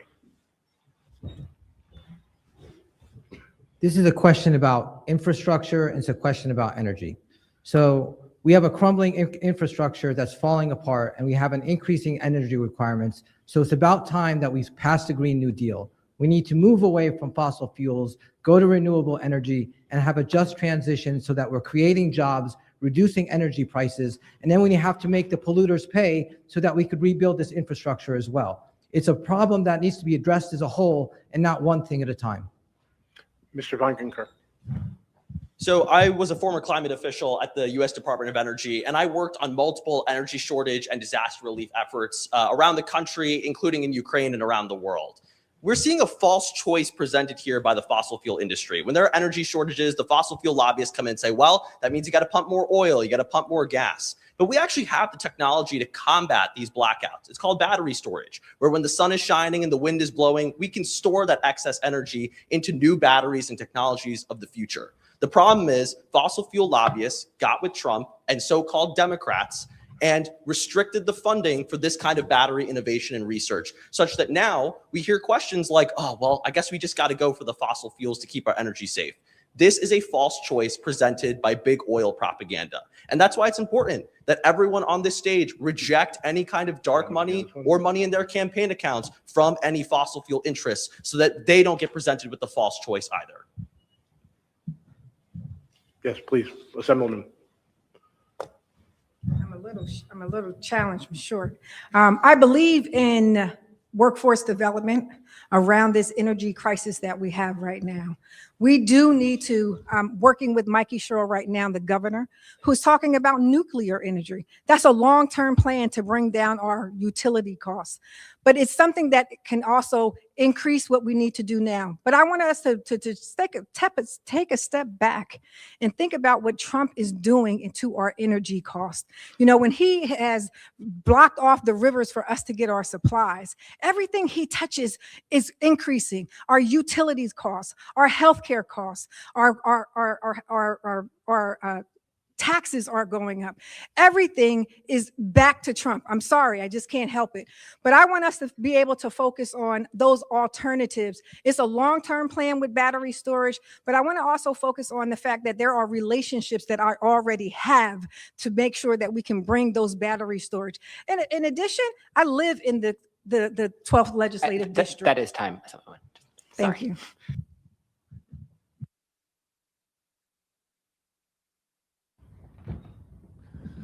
These are excellent priorities, and if our long goal is to replace polluting and greenhouse gas emitting technologies with technologies that are clean, we need a specific strategy for doing this. As we are here on the stage, over the last couple of years, thousands of PhD scientists have been fired from the federal government. Research into clean energy has been choked off, and the Supreme Court has blocked the EPA's ability to classify carbon dioxide as a greenhouse gas. If we're going to execute on these excellent ideas, we need fundamental reforms that are going to restore America's ability to work scientifically, and we need a mechanism for Congress to exercise the will of the people. And if we can do that, it comes back to Congress exercising its will, including finding a way to have a Supreme Court that is somewhat in line with the views of the American people. And these are ways to bring us forward on solar, on nuclear, on wind, and other renewables. Thank you. Commissioner Robinson. We talk about fossil fuels, we talk about data centers. As an IT executive, I sat in those rooms where decisions were made. And while I understand the business case for data centers, we must think about the working families and the working community. We are destroying those who are our most vulnerable. Healthcare crises are going up. So while their health is at risk, what are we doing to help them on the other side? 6 in one, half a dozen in the other. I understand the cost. I understand the decisions, and I have the IT acumen to sit in the rooms as they're rapidly charging and rapidly fasting and firing up and standing up these data centers. However, we must continue to fight. And you have someone that will take it all the way to Washington that understands that they cannot self-regulate when profits are on the line and can keep up with them and put policies in place to stop it. And Mr. Servance. This is personal to me. I stay up at night worrying about things that are happening today, but I also have my 6-year-old and 7-year-old here tonight. I worry about them for the future, right? That's what we need to be preserving our environment for. We do need to transition to green technology. We should be looking into things like nuclear energy and solar power. That's what we should be doing as a country and as a community here in the district. And we also need to be doubling down on climate change, infrastructure, and resiliency in our community. I don't know if I'm out of time, but thank you. That's what my approach would be to addressing this crisis that we're having in this district. Thank you. I know this is a long debate, 2.5 hours. I want to show the proper respect for those in the room that are 55 and older. So we are going to take a 5-minute break. We're going to take a 5-minute break, and it's a real 5 minutes, and we'll resume then. So thank you, everybody.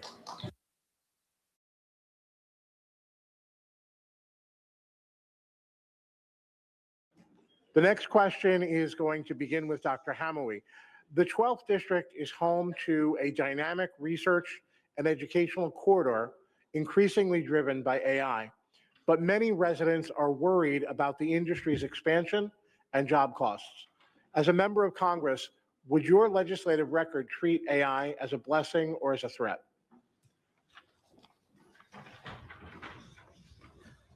AI has exploded onto the scene over the last 3 or 4 years, and there's clearly a lot of good uses that we could benefit from in medicine, in technology, in jobs, but we are also have a lot of bad things that are happening. What's it doing to our children, our education? What jobs are we losing this way? What are we doing to our environment and climate? And so we need to stop and slow down. We're going through this too fast right now. We have really a profit incentive where the billionaires are making money and they want to build data centers all over the place. And what we need is a moratorium so that we could see the pros and cons and proceed so that it could benefit society instead of harm it. Commissioner Robinson. It would be a threat. However, that's without guardrails. So my administration or my term as Congresswoman, we would be making sure that we had guardrails and to safeguard the working families and those who need jobs and continue to work. Also, for clarification on a previous question, I would not support Hakeem Jeffries or Schumer as the leaders, but I stood up to clarify. I did not stand up to answer the question. So for those that you were wondering. Additionally, Somerset County has been awarded in 2023 for its smart growth in the areas of land use, resiliency, and economic development. So we must continue making sure that we're protecting the working class and the working families and making sure that AI does not take them out. Mr. Servance. AI is going to transform how the world works. It's an industry that America needs to lead. America needs to set the standard in. I think, I am a job creator. I've created multiple companies in this district, creating jobs here in this community. We need to understand how this is going to play out. AI definitely is going to take away jobs, but it also is going to create jobs. And in that transition, we need to make sure that we're retraining, reskilling, educating our community, individuals in this community so that we can take advantage of these jobs for the future. We do need to make sure we have guardrails in place that protect against bias, that protect to make sure there's transparency and accountability for what we're doing. I don't think it's going to be a threat. I think it's something we need to lean into as a community. As someone that's launched and created jobs in this district, that's something that I think we need to make sure that we take advantage of for the future, and we make sure that those new jobs are created here and that makes us a healthier, more affordable community. Mr. Vaingankar. This issue of AI is something that uniquely affects my generation. If any of you have recently been in school, you've been through the experience of figuring out how to use ChatGPT in your school to avoid compliance issues. We've dealt with some of the horror stories of those chatbots having conversations that led to romantic situations, mass shootings, and suicide. I mean, this is really serious. I mean, we've seen how our attention spans have been damaged, but we've also seen the incredible potential of AI to detect cancer early, detect financial fraud, and make our daily tasks easier. So AI has the potential to be a blessing if we put it in the hands of the right people. So that's why I support an AI Bill of Rights that bans non-consensual imagery, actually regulates these chatbots, and ensures that the benefits of AI, those billions of dollars in inflated value, go to communities like ours and generations like mine. A lot of people are going to lose their jobs from AI, and a lot of billionaires are going to profit. They should be paying a form of reparations that actually funds the new job training to make sure our generation is not left behind. Dr. Wang. My family grew up, my siblings and I grew up with autism in the family. And later in my career, I created technology that would allow for early diagnosis of autism. That can help millions of families. That was technology that uses AI in a responsible manner that protects privacy and works for everyone. The question was about New Jersey 12. Here in New Jersey, we have enormous human talent. I've been endorsed by multiple Nobel laureates, including one of the progenitors of AI, a good friend of mine who's here, and we just saw him a few hours ago over at their house. And in his Nobel address, he expressed concern about the advent of AI and how it's not used for everyone. AI is a public good. It's based on all human knowledge. These large language models are built on our knowledge, on our intellectual output. Just like food and drugs and safe roads and flights, AI should be used for good and for all. We've lost our way on that, and it is time to regulate AI in a responsible manner that uses our smarts and builds jobs here in the 12th District. Assemblywoman Reynolds-Jackson. So I'm the chair of education. AI has come before us on multiple occasions about how we regulate it. When I go to Washington, this is what our plan is, to be able to regulate and give directions down to the state. But we have to push pause and say AI is amazing. I think about all the technology that came in, from biomarkers to be able to see where you have cancer. I think about my friend Jasmine, who suffers from cerebral palsy, and all the technology that she's able to use to benefit her. There is a benefit to AI, but it must be regulated in a way. And so when I go to Washington, that is my goal, to make sure, one, it's a workforce development, but we protect our students, we protect consumers through that. But direction should come from the national level down to the states in how it should be used. And finally, Mayor Mapp. AI is not the problem. The problem is how it is used. And like anything, if it's not used in the right way, and if there are not rules and regulations and guardrails around it, it can be a tool for bad. But by and large, the positives far outweigh the negatives. The issue with AI is what is driving AI, and that's the data centers. The data centers are oftentimes the problem because it costs about 5 million gallons. It takes about 5 million gallons of water to cool a data center. The noise pollution from the industrial fans, those are problems that we are facing. Not only that, but in communities that are water stressed, it's creating problems for the environment. And so we have to put controls in place. And that is why Bonnie Watson Coleman has a bill that is calling for a study around AI and data centers because of the deleterious effect of the data centers on our community. The problem is not AI. Thank you. Our next question is going to go to Mr. Servance first. What is your clear standard for when the United States should use military force abroad, including conflicts like Iran and Venezuela? And can you name a scenario where you would vote as a member of Congress to authorize force? I think when we're talking about foreign policy, my stance is grounded in justice. And it's grounded in our Constitution. I think when we look at what happened with Iran, we have the president and administration that went in without full, clear diplomacy, someone that went in with the end goals, and the results continue to change. and one that didn't really have a clear avenue on what success would look like. Now, look, my mother was a Marine, so I understand what it means when you're sending people in harm's way. I think we need to be guided by that, guided by our Constitution, guided by protecting civilian lives, and that's how we should approach making those decisions to go to war. We can't go into Iran and other scenarios in other countries without having the Congress involved, right? We're arguing over semantics currently, whether it's a war or it's an operation. It's a war. If people are dying, it's a war. So we need to do better, and that's how I would guide my decisions with respect to entering into a war. Thank you, Mr. Vaingankar, and then Ms. Altman.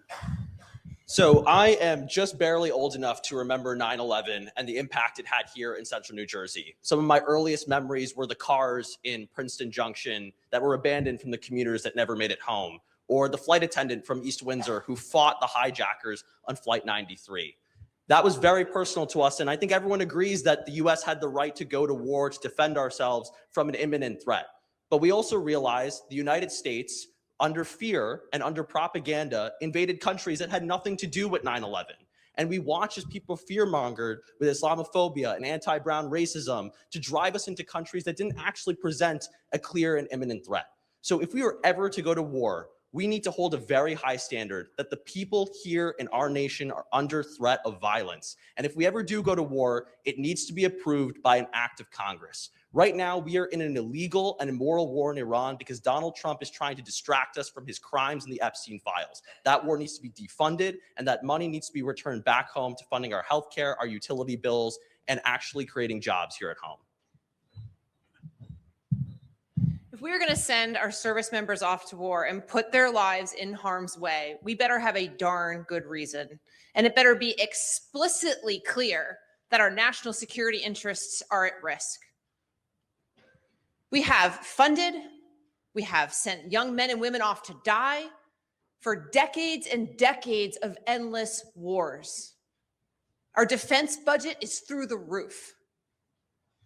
So our country has to think hard about when to invoke war, and we need to make sure Congress exercises war powers and the control over those powers every single time this country goes to war. Dr. Hamawy. I'm the only one on this stage who has been to war and actually seen the effects of war. I've seen the broken bodies of our troops. I've seen the broken bodies of children that had our bombs dropped on them. War powers should really be in the hands of Congress to give authority. We've started using the euphemism of a conflict because we don't want to say it for what it is. It's a war. And we need more members in Congress that understand the consequences, who have been to war and have sent their children to war before they, start making decisions on what to do.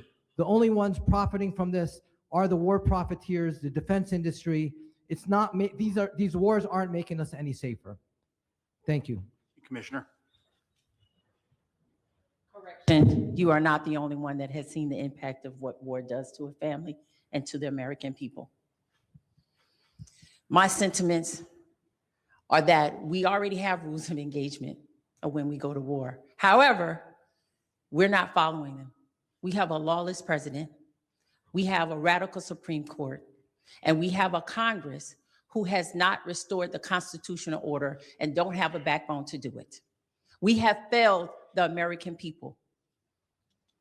There is nothing like seeing a family crushed because they get a call or they get a visit or a call from the Red Cross that something has happened to their loved one. I have a grandfather who served in World War II and Korean War and was POW MIA. My family was blessed to get him back. I have a father who is no longer with us that served in the Vietnam War. And I watched him over the years as he felt the impact of his PTSD from serving in Vietnam. I have an ex-husband who served in over 20 years that was also a Purple Heart recipient. I understand and know exactly what is happening, and we should no longer allow it to happen. Thank you, Mayor. There's nothing in the last 60 years that would justify the United States going to war. whether we're talking Vietnam, whether we're talking Iraq, it's all the same. The United States should not go to war unless the safety and security of this nation is under attack by another nation. And so when I go to Washington, I will not vote for the United States to go to war with anyone unless the safety and security of this nation is under attack. We haven't seen a good reason why we have gone to war in the last 50 or 60 years, and I don't see myself voting for the United States to go to war unless we are under attack from another nation. Thank you. Commissioner Robinson, this next question will go to you first. How should the United States respond to China's economic and military rise while avoiding escalation into a new Cold War? And what trade-offs are you willing to make to protect U.S. workers and global stability? Very good question. I thought so. Thank you.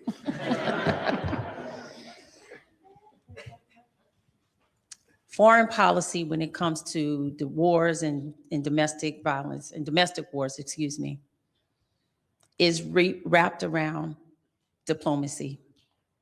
Diplomacy is not a weakness. However, we must use the rules of engagement and constitutional order that Congress has in order to send us to war. We must recommit, as I said before, to NATO, work with our international partners, and making sure. I don't know that any negotiations would be good enough until we're in that situation. And I'm not at the forefront. I'm not sitting in Congress right now. I don't have all the intel to make that executive decision. However, the rules of engagement, as a veteran, I understand what it takes and what is needed in order to make those things happen. I can't stand here today, and I'm one of those leaders. I can be vulnerable, but I sure will find out. And once I get to Washington, because there's some information that we as the public are not fully aware of. So I can't stand here today and make that decision. Thank you, Mr. Servance, and then Assemblywoman, and then Mr. Vaingankar. During my 20-year career as attorney, I've managed teams both in U.S. and abroad. I've spent time negotiating in China, negotiating in other Asian countries. I understand that China is one of our fiercest competitors. We need to acknowledge that. And to make sure what we're going to do and how we're going to protect ourselves and our country, this is a national security issue. We need to make sure that we have supply in-house and supply in the country. And so that if there is an issue with China, we can continue to build out and have drugs and technology that are being manufactured in this state, in this country, in the state for that matter. And so these are the things we need to acknowledge. And I have experience in doing that, and experience in going to China and negotiating these types of deals. And I think that's the experience that we would want. I have experience getting results. And as your congressman, I would make sure we operate appropriately with addressing China and as a competitor. Thank you. So Ms. Reynolds-Jackson, and then Mr. Vaingankar. Trump is not playing by any rules. Let's be clear. He has started this war without authority from Congress, without any oversight. He's spending like crazy. What's happening right now, when I go to Congress, we need to rein in on the appropriations. Stop the funding that's funding all of these things. And P.S., the New START deal, the nuclear war that he wants to start, it's expired. I believe China, Russia, and other countries want to go to war. This is a political payback for Trump. Let's keep our eyes open. He's not playing by any rules, and neither should we. The Congress must reinstitute its power and stop what's happening in Washington, D.C., and that's what I'll fight for when I go. Thank you. So we're going to go to Mr. Vaingankar, then Dr. Cohen, and then Professor Wang, and then Mr. Hamawy, and then Ms. Altman. So when I was an appointee in the Biden administration, in the White House, and the Department of Energy, I had a top secret security clearance. And one of the things I learned was that broadly, the reason why China has become such a threat economically is because of decisions made by CEOs and regulators right here in the United States. They stood up under Richard Nixon, Ronald Reagan, and Bill Clinton. They said, we should take every factory and just ship it to whatever country violates the most human rights, can pay their workers the least, and produce the most output for as little as possible. And they flooded our country with goods that were produced with substandard human rights standards and unemployed millions of American workers. And now, as we tried in the Biden administration to make alliances with other Pacific countries to form a unity against China, we saw Donald Trump tear apart all those alliances by restricting USAID funding. And now a lot of those countries that are suffering from third world conditions, they're now going to China for their aid for food, water, medicine, and technology. So if we are to win the 21st century, we need to start rebuilding our alliances and investing in domestic manufacturing through clean tech here at home. Thank you. Mayor Cohen. Areas like intellectual property are clearly issues that put the United States at risk and puts us in a position where we now become dependent. We as a country have a president, just to borrow your Trump line, that's the underlying problem. He has decided that we as a country do not need partners. We could do it all alone. We don't have alliances. They're not important. NATO, all of these people who used to work with the United States in order to make sure that we had some sort of influence throughout the world has gone out the window because he thinks he's a dictator. He spends his time increasing and decreasing tariffs, all of which I think are making just his billionaire friends even more wealthy. And at the end of the day, it goes back to America being in the lead, but with partners. And we need to recognize that we cannot do everything alone. Thank you. Dr. Wang. Let's turn this question to what Congress can do. American soft power is under attack from within. When our academic research centers are under attack, when scientific research is under attack, when we treat foreign students like invaders and don't let them in, these are ways in which we're under attack. We had a stability for a time where we could have some kind of balance with China and also with Taiwan. That balance is now at risk. Congress has the ability to start restoring some of that soft power. Congress has the ability to legislate to make sure that we can build greatness in our American institutions, to build economic might through research, and to rebuild our relationships with NATO and other organizations. This actually comes back to your previous question. We need to work with our allies and start rebuilding those soft power alliances that were a true source of American greatness. These are things that are within the reach of Congress. Thank you. Dr. Hamawy. We're talking about two threats. Economic, we need to invest in our education, in our research. We need to invest in creating a workforce with good union paying jobs so that we could compete economically. That's the only way to do it. And then for military, they're responding to us. We pay more for our military than the next 9 countries combined. And so we are the threat on the world right now with the way we are acting erratically. We are trashing the history that we have of stabilizing the world over the last 70 years and throwing it down the drain with Trump and the way he's acting. We are losing legitimacy and people are afraid of us. And that's why we see militaries, not just China, but militaries all around the world beginning to increase because they say we can no longer rely on the United States and they might turn on us at any moment. So we need to spend money instead of on building on our military. That's unnecessary, the $1 trillion, take a fraction of that and put that in research and jobs and education, and that will come balanced, and then we'll be able to use our diplomacy and restore our soft power. Thank you. And Ms. Altman. So this is yet another example where we have to regulate corporations. We have corporations who are inventing chips and technologies here in America, and then they're selling that technology to places in China. We have the Trump administration, which has just opened up mining in the boundary waters on the Canadian border, just the US side of the Canadian border. So we have Chinese companies that are going to be mining the minerals that are on American soil that a company is now selling to China. That is a complete ridiculous decision by the Trump administration and a complete capitulation to large, powerful, multinational corporations, and Congress can stop that. Okay, Ms. Altman, you're going to be next on the next round. You might as well stay there. Our next question comes from Samaya Smith, a student at Rider University.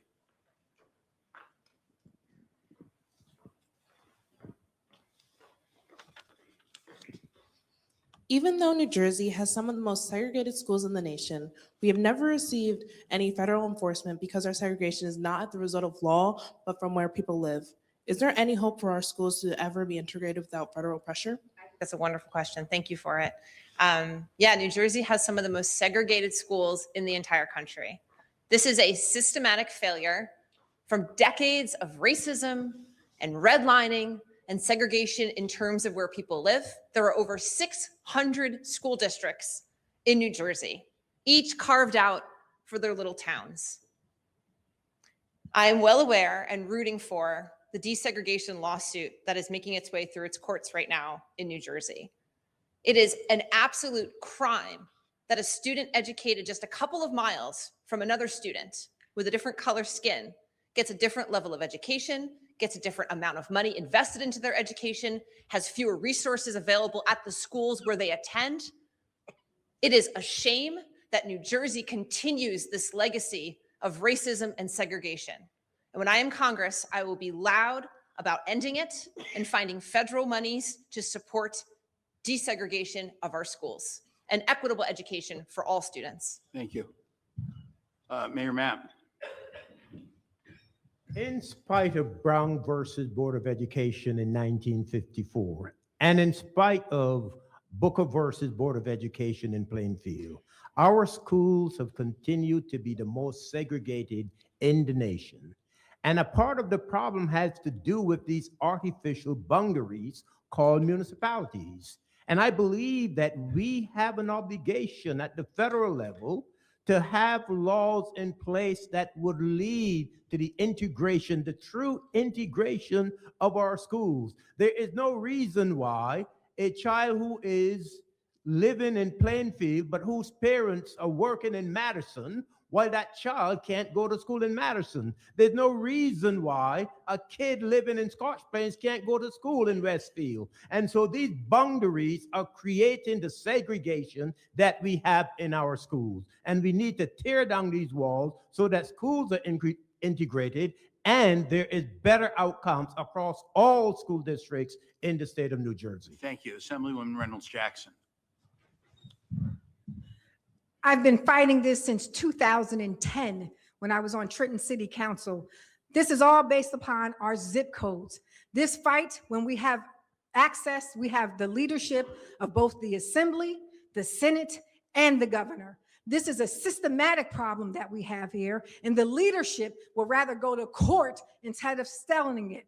I have been vocal about this. I continue to fight for this. When I go to Washington, I will continue to fight to make sure that we desegregate our schools, because it's not fair that the funding happens. And then you want to blame us why our education scores are so much lower, but you refuse to give us the dollars that we need to be able to put in our schools to make sure they get an equal education and fair education as everybody else in the district. And that's my promise to you when I go to Washington.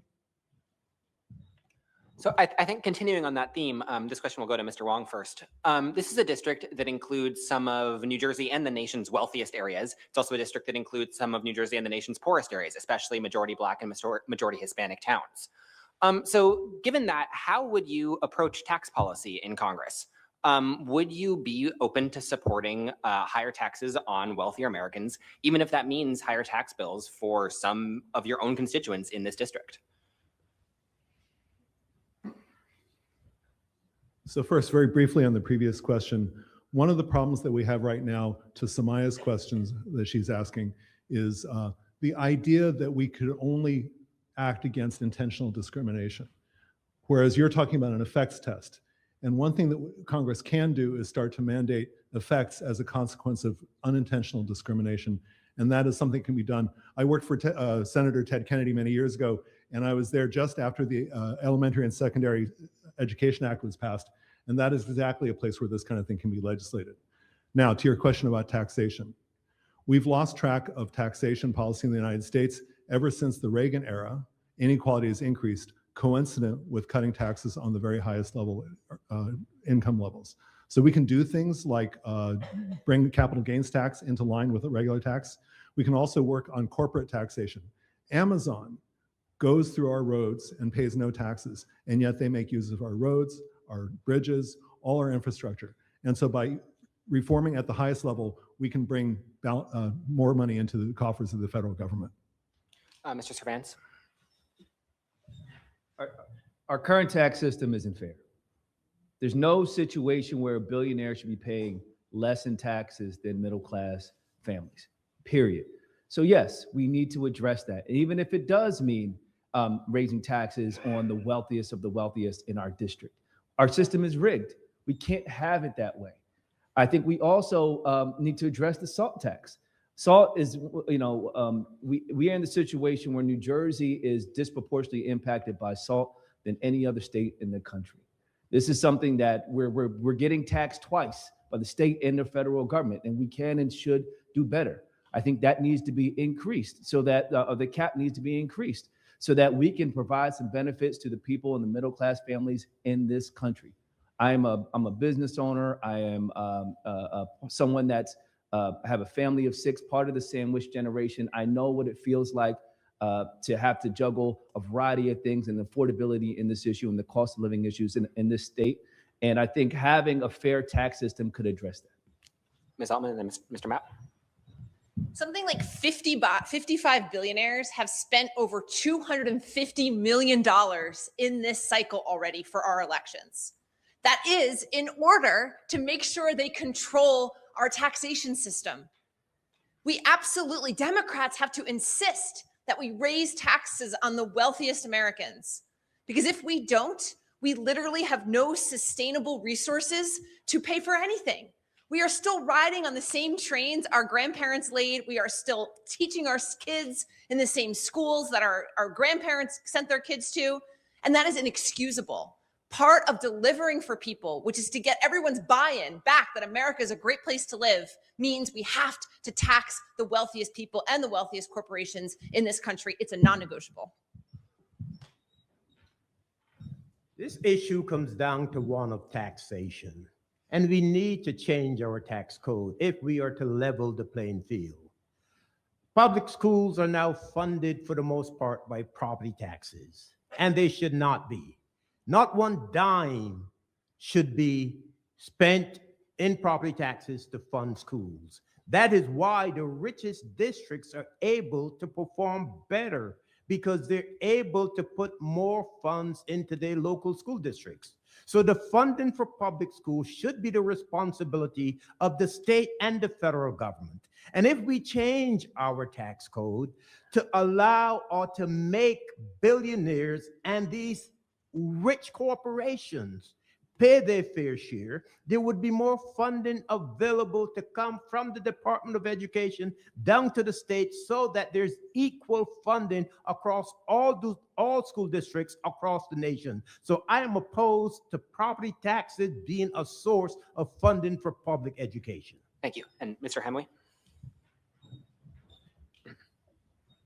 So we need to start first by having a cost of living exemption for anyone making less than $40,000. There's no reason that someone working 40 hours a week, doing everything right, has to struggle just to pay for rent and for their bills. And then we have to tax the billionaires. There should be a wealth tax that's not just based on income. They are able to afford it. They can contribute to society and still live very comfortable. And that's how we start to bring balance and close that gap that we have in our society. Mr. Reynolds-Jackson and then Mr. Vaingankar, and then we'll move on.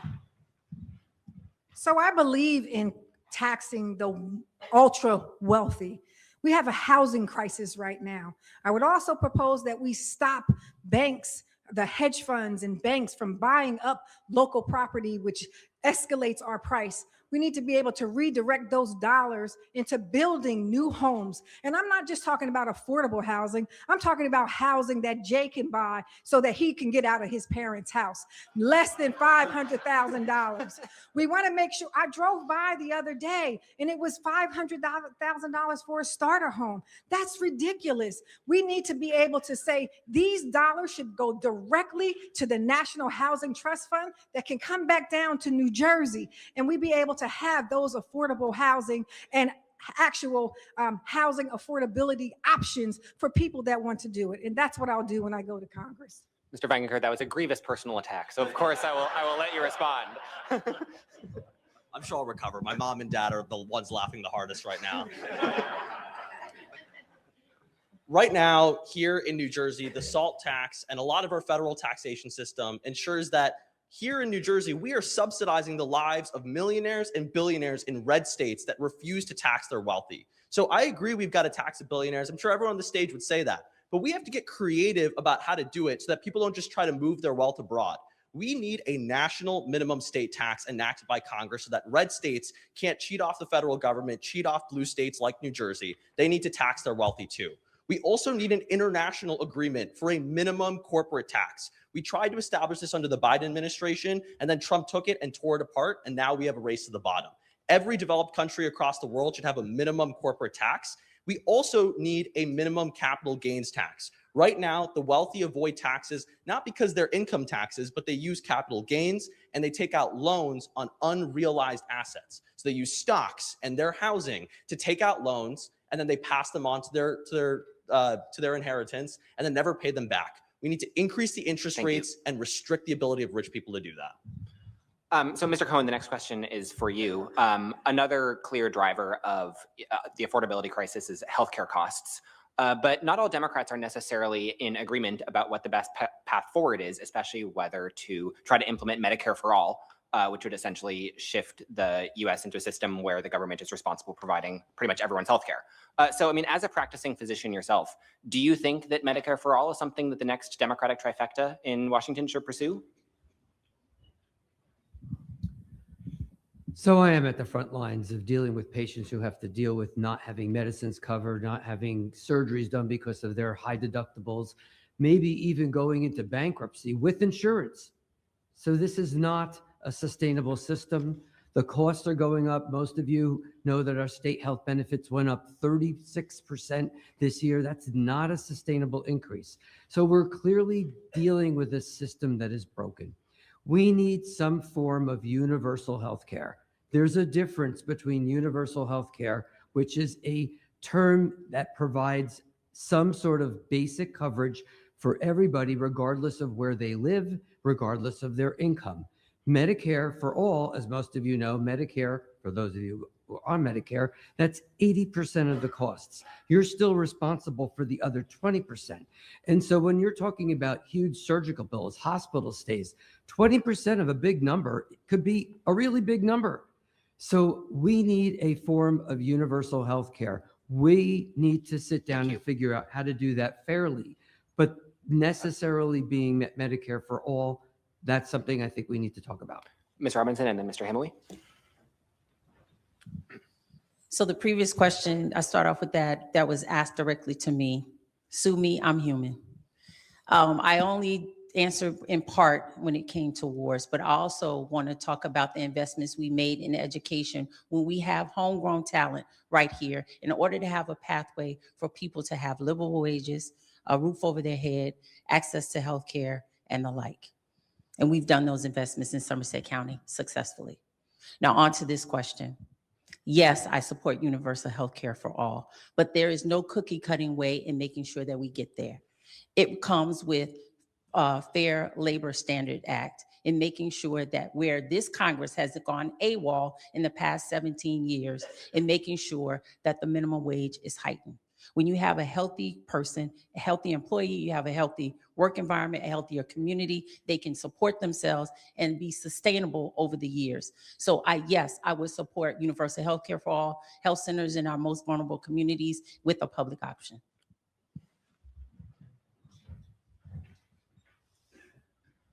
Clearly, people don't understand Medicare for all. Medicare for all is not our current Medicare. It's the name of the bill. It fixes Medicare and closes these loopholes so that people do have universal health care and they don't have to worry about the gaps that really happened because Medicare was put together over many decades. And that's why you have A, B, C, D, and it's also confusing. So Medicare for all is the name of a bill. It's new and improved, and it helps patients get the care they need without having to struggle, and also pays for providers so that they don't leave the system like they're leaving the current Medicare right now. So it is a universal healthcare system, and it is a bill in Congress that just needs to be passed. Mr. Vaingankar and then Mr. Servance. I think the most important thing to remember about a Medicare for all system is the rest of the developed world has these systems already. In Canada, in Australia, in Israel, they all have a universal healthcare system where you show up to the doctor's office and regardless of your ability to pay, you are provided with medical care. I'm tired of being told this is something we have to figure out. It's going to be really complicated. I don't know if this is going to be possible because every time this country goes to war, no one asks those questions. Every time it's time to bail out Wall Street, no one asks those questions. When it comes to serving working people and making sure our tax dollars are spent on providing the most basic needs in the wealthiest country in the world, we cannot be asking these bad faith questions. It is time to make sure that the hardworking resources of New Jersey taxpayers go to making sure that everyone can live their fullest life and their fullest potential. Our campaign has knocked on over 20,000 doors in this district. And one of the stories that I heard was a gentleman that he had too many strokes within a span of a month. First, he went to the emergency room. The second time, it happened that night, and he was too nervous because he's like, I don't know how much it's going to cost for that first emergency room visit, so I'm going to wait till the morning and go to urgent care. We shouldn't be in this place as a country. We're too wealthy of a country not to have access, for everyone to have access to universal health care. We shouldn't be in a place where people are one emergency room visit away from going bankrupt. We need to do better. We need to have universal health care. As your congressman, I would fight for that. I would fight for a healthier, more affordable community. Ms. Altman and then Mr. Mapp, and then we're going to move on. So I played professional basketball overseas, and I had the good fortune of breaking my nose in England. And when I was there, I went to the doctor, and I had no idea what to expect because, of course, as a young American, I thought, uh-oh, this is socialized medicine, and I was afraid. But you know what? To Jay's point, everybody else has figured this out. Our country can figure it out. I went to the doctor. They saw me within 10 minutes.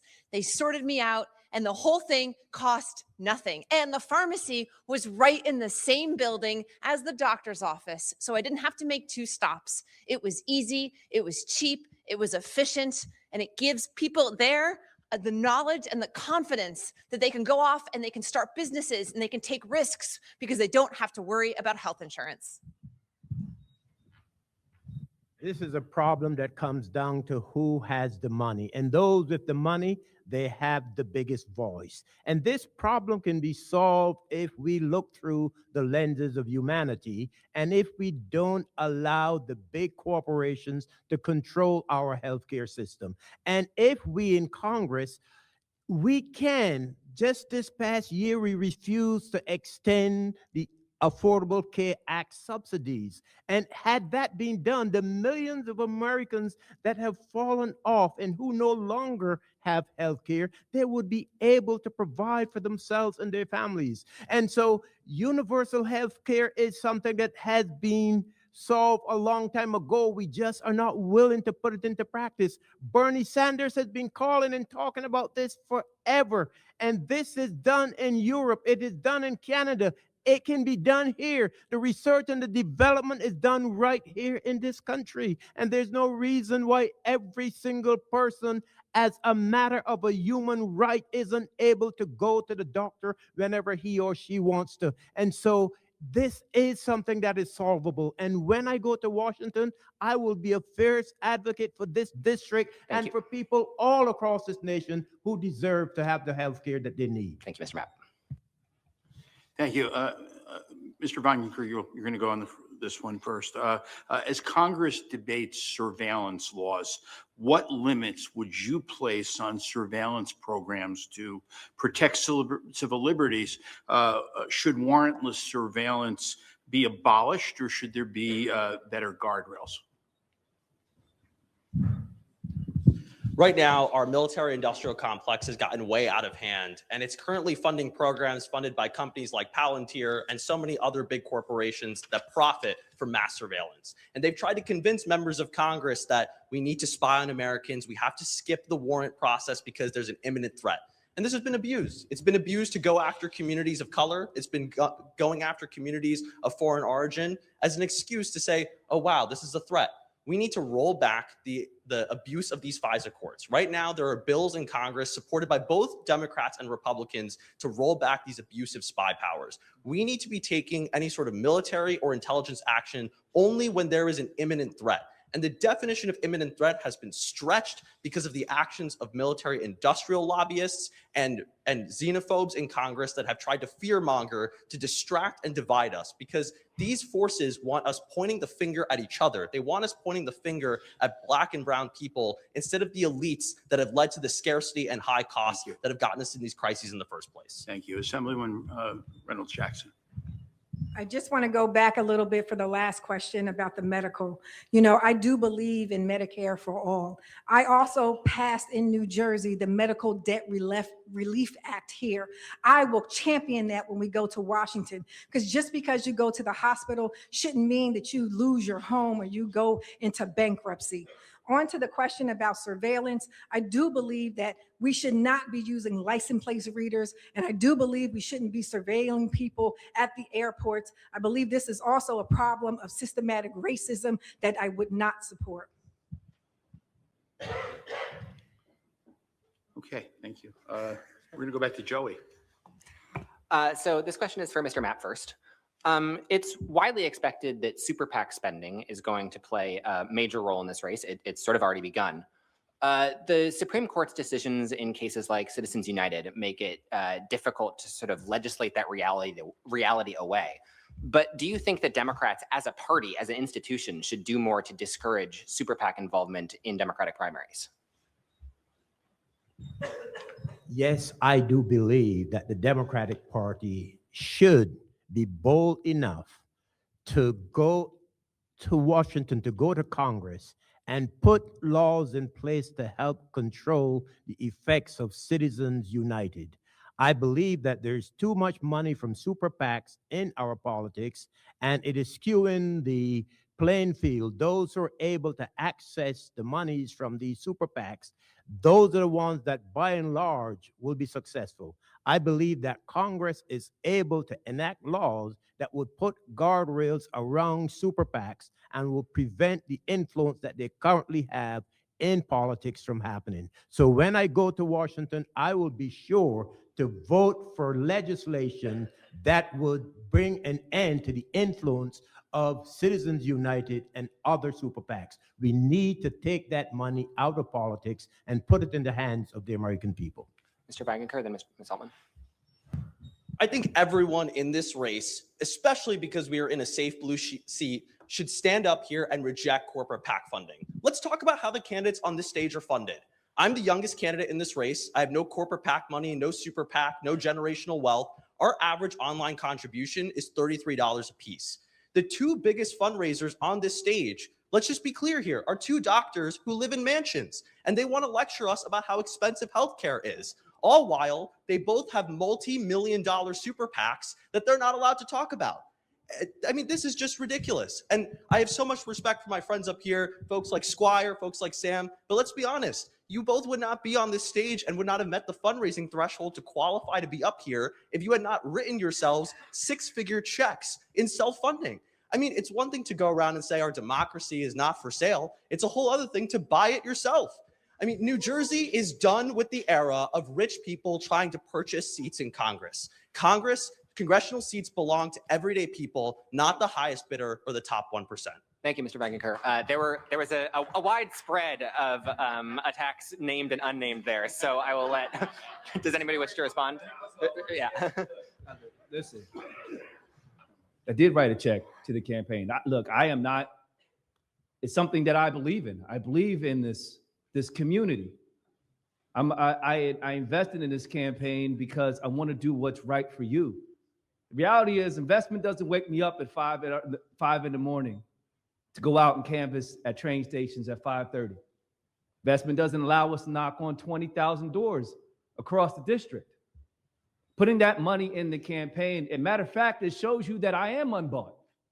It shows you that I am not beholden to special interests. I will not apologize for being successful in business. I will not apologize for being successful in law. That is who I am. That is my background. And listen, if you have problems with that, look, I know you're 28, you'll have your time to grow, but look, but here we are. I'm 43. And so listen, I think if you have problems and issues with us investing in our campaign and going out and door knocking, let's have a conversation of how many doors people knocked on. Let's have a conversation of all these things. See, I think this is important. Thank you.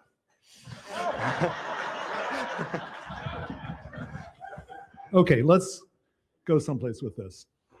I've spent a significant part of my political career, my professional career, I should say, I'm a first-time candidate, my professional career fighting to make elections fair. I've worked against gerrymandering nationwide. I've worked to help do away with the county line, which is why we have so many good candidates. I have put a lot of effort into making elections fair and working for democracy. Now, it is true that we have a fundamental basic problem with money in politics, and this needs long-term basic solutions. We need to start thinking about harnessing Congress's power to do that. That can be with public financing. That little $3 checkbox in your tax form goes to presidential campaigns, and they turn down the money. So guess what? That might be available for campaigns, including Jay's. It would also be possible to, in fact, think really far ahead, like smaller House districts, so we can focus on meeting voters instead of talking with donors. And all of these things are going to require a Supreme Court that's going to let these reforms stand. And so this takes a comprehensive approach, and we need to look further than this primary election. Ms. Altman and Ms. Robinson. So I have been fighting for democracy reforms my entire time in New Jersey. When I was a state director of New Jersey Working Families, we were the lead litigant on that county line lawsuit for years. And that was born off the backs of women organizers after the Trump's first election who organized to get the word out about what the county line even was, because 10 years ago, nobody knew. So this is an issue that's near and dear to my heart. Having been a candidate before, I have never taken a dime of corporate PAC money, and I never will, because I've seen its insidious effects on our democracy in Washington and even here in New Jersey. I have called for investigations in New Jersey. I have stood up to powerful corporate donors here in New Jersey. And so you can be sure that when I get to Washington, I will do it with relish, because that is actually why I am in this fight. I will not, I have not, and I've been an elected official for 11 years, never taken corporate money. My campaign is powered by the people because my donations came for the people that believed in me. Not the fact that not only that I believe in myself, but the monies that have come to my campaign for people that believe in me as a leader. My integrity has never come into question. I have never taken corporate PAC money. And again, I will never do so. We have people who are being controlled by the monies and the donors that they have, and they legislate based on the people that they're beholden to. I am beholden to the people of the district, whether they voted for me or not, because I am a leader for all people at all times. Mr. Cohen.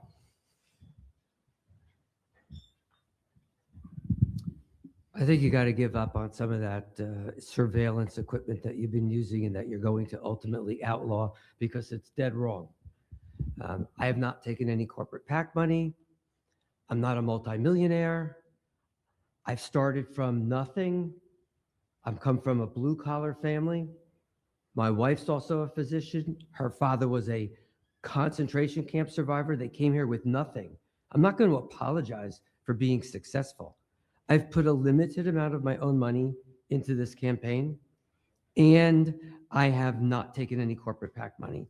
So before you go banning the systems, maybe you ought to buy a better one. Yeah, you started it. I am not self-funding my campaign. I'm happy to be able to say that I will not and have not taken any corporate PAC money, and I will not take any money from any corrupt special interests. I am for ending Citizens United. I am for getting dark money out of politics. And I'm happy that there are supporters out there that are coming in that want to make sure that we have money coming into our community and not being taken out by some of the corrupt interests like AIPAC and being spent overseas. So until that's done, we hope that there's people that are going to look out for our communities, and we need to get the dark money and get public funding in place. This is a question for Dr. Hamawy. If you'd like to stay up there, that's fine. It's up to you. Hassan Piker argued in the New York Times this week that stealing from Whole Foods is a form of political protest against the rich who don't play by the rules. Consider the 12th District Whole Foods on Route 1 and in Bound Brook and tell us, is there room on the left for this thinking? Absolutely not. We have to abide by the laws. Everyone has to, there's no room for crime. We have to be able to make food affordable for people when they need it, but crime is not the way to go about it. And so I disagree with that. Commissioner Robinson? Unequivocally, without a doubt, it is a crime. But let's think about why the person did it. It's not excusable.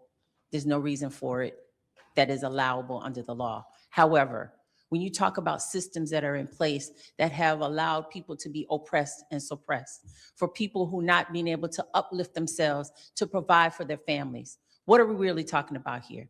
The wraparound services that counties provide for healthcare, for quality education, for access to mental health services, dental, vision, and prescription.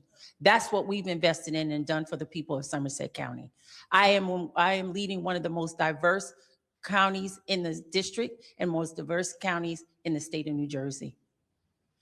We lead by example, by doing right by the people of our district and by our county. So it's a systemic problem of what else may be happening. We've provided an opportunity for social workers to be embedded in police departments where people don't need to be detained and arrested for other things that may be happening in their life, but providing a support system where they can be successful. Mr. Vaingankar. So my parents are in the audience. They immigrated to this country over 30 years ago from India, and that was only possible. The only reason I'm on this stage today is because of the actions of civil rights protesters who fought to fix the 1965 Immigration Nationality Act. And they did that through nonviolent civil disobedience. They did it through boycotts. They did it through forming human chains to make sure that people couldn't enter buildings. They did it so that people, everyday people, could have their human dignity affirmed. And so there are ways to do that, to protest Amazon. We could all cancel our Amazon Prime subscriptions. We could do boycotts of businesses that don't follow human rights or commit racist actions. There are ways to do nonviolent civil disobedience to uphold the civil rights legacy that so many of us have benefited from without committing direct crimes. I think Mayor Mapp, you wanted to speak? Yeah. So crime at any level is wrong. I think the real issue here has to do with the need for wealth to be redistributed. And one of the ways to do that is by reforming our tax code. And Senator Cory Booker, he has a proposed piece of legislation that would raise the standard deduction to $75,000. And if we were to do that, millions of Americans wouldn't have to pay any taxes. That would be money that they would be able to retain in their pockets, and the crisis of affordability would be addressed. And so that act that you made a reference to, that is an indication that we need to change our laws in this country. We need to give more to the poor who need it. And so we need to fix our tax code whereby individuals, the working class people, would be able to keep more money in their pockets. I have the honor of asking the night's final question, and we actually have time for everybody on stage to answer it, if obviously you so choose.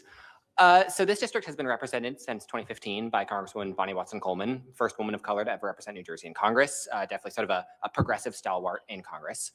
I'll start with you, Assemblywoman Reynolds-Jackson.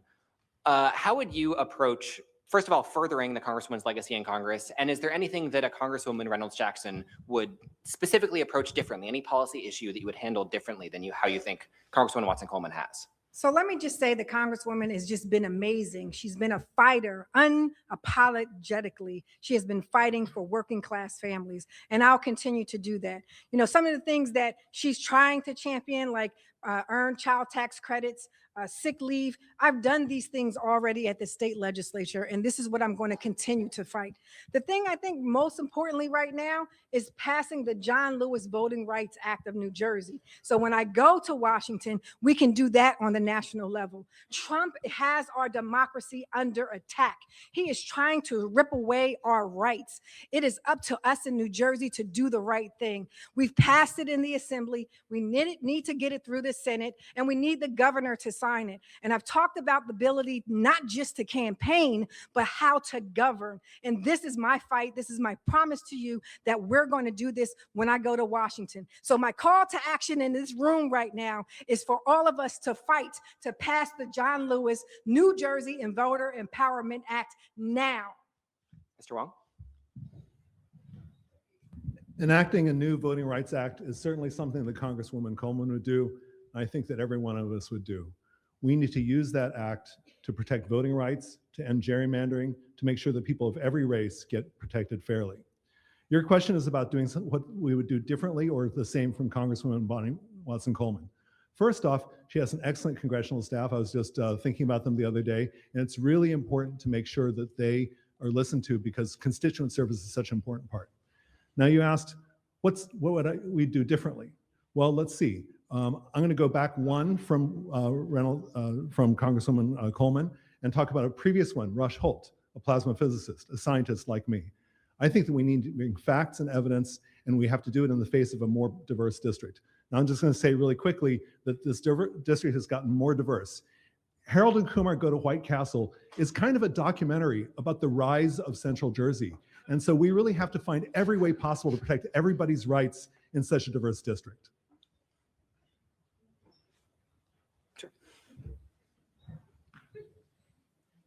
Our Congresswoman Bonnie Watson Coleman has served with integrity, tenacity, fearlessness, and showing up for each and every one of us every single time. I have sat at her feet and listened to her wisdom a little bit over 5 years. I didn't just arrive on this scene just to have another title. I actually leaned into a job or a seat that I was willing to put myself on the line to work for the people of this district.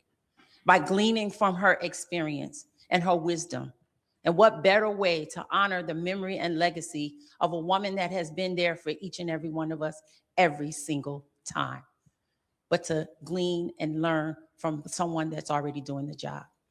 I don't know that I would do anything much differently than what she's doing. She is leaving a legacy, and such as I want to be able to leave a legacy, whether people vote for me or not, that the service and the work that I do outlives me. The Congresswoman is obviously a legend, and she's going to leave some incredibly big shoes to fill. One of the things that I think we could work even more on is the investment in public transportation to really extend it all across our district. People want walkable communities. We need more housing anyway. We have the opportunity to build an incredible network of public transportation here in New Jersey that's intricately interwoven with new housing. And that's a really exciting thing. I'd love to see public new train stations popping up everywhere, and maybe even name one after the Congresswoman. It would be the least we could do to say thank you for her incredible many decades of public service.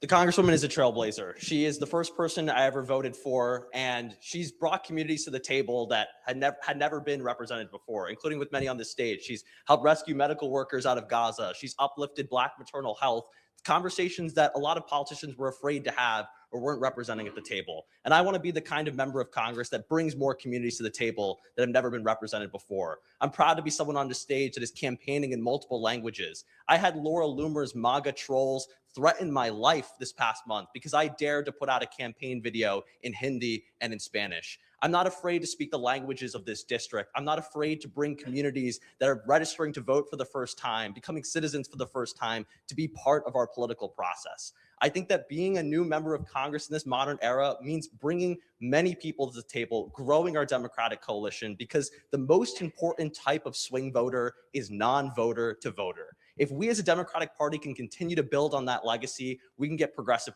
priorities passed all the time. Jeremy?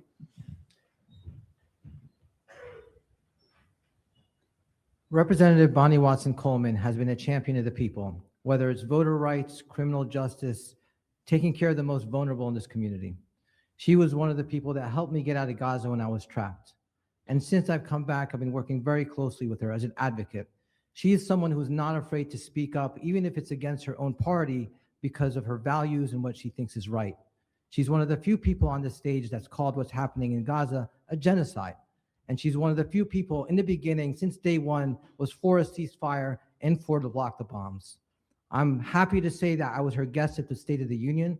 I'm happy to say that I've shared the stage and had press conferences with her in front of the Capitol. And I will continue to fight for the things that she believes in and for all of you when I get to Congress. Thank you. Yeah, Mr. Mapp. Bonnie Watson Coleman has a legacy that we all should make sure that we build on that legacy. What I would do more of, not differently, is to fight for more funding for the Greenbrook Flood Control Commission so that communities in this district along the Greenbrook that currently suffer from flooding would get the relief that they need. But I believe that Bonnie Watson Coleman has been a fierce advocate for social justice, and I would want to do that. She has been an advocate for healthcare equity. I would be an advocate for that. And she had been a fierce advocate for economic opportunity for all people. And that's the way that I would seek to honor her legacy and to build on her legacy, because it is so amazing. And we owe her a debt of gratitude. And when I go to Congress, I will make sure to fight to carry on and build on her legacy. Congresswoman Bonnie Watson Coleman is a stalwart in our community. Her legacy will live on through all of us, regardless of who wins. I've had a chance to work with her office on specific legislation in life science and healthcare. These are the types of things that we need to continue to double down on. I love her work on health equity and the bills that she's proposed in that space. These are moonshot bills that actually have the ability to help address health disparities in our community. These are the types of things that we need to be fighting for and continuing to address. I love the fact that she's always in the community. Let's put legislation aside for a second. How engaged she's in with her staff are in all 32 municipalities. We need to make sure that whoever is elected congressman, hopefully it's me, continues that legacy in making sure that we stay connected to the community in which we represent. And that's what I would do as your congressman.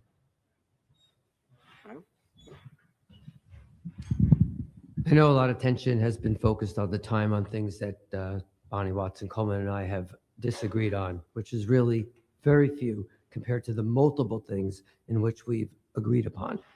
I think if you listen to the fellow Democrats up here today, the one thing that makes us so different as Democrats compared to anybody else is that we fiercely advocate for those who don't have the ability to advocate for themselves.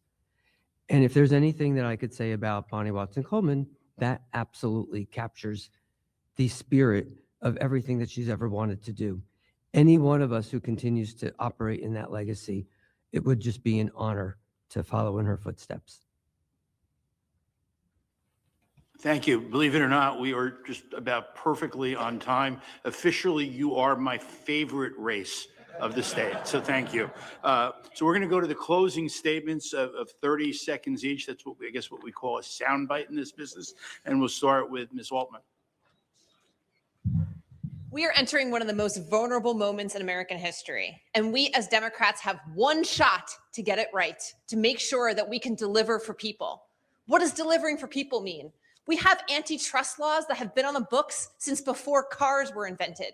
We have a healthcare system that's broken. We have to pass Medicare for all. We have to rein in ICE, and we have to make sure we are holding those who murdered people accountable.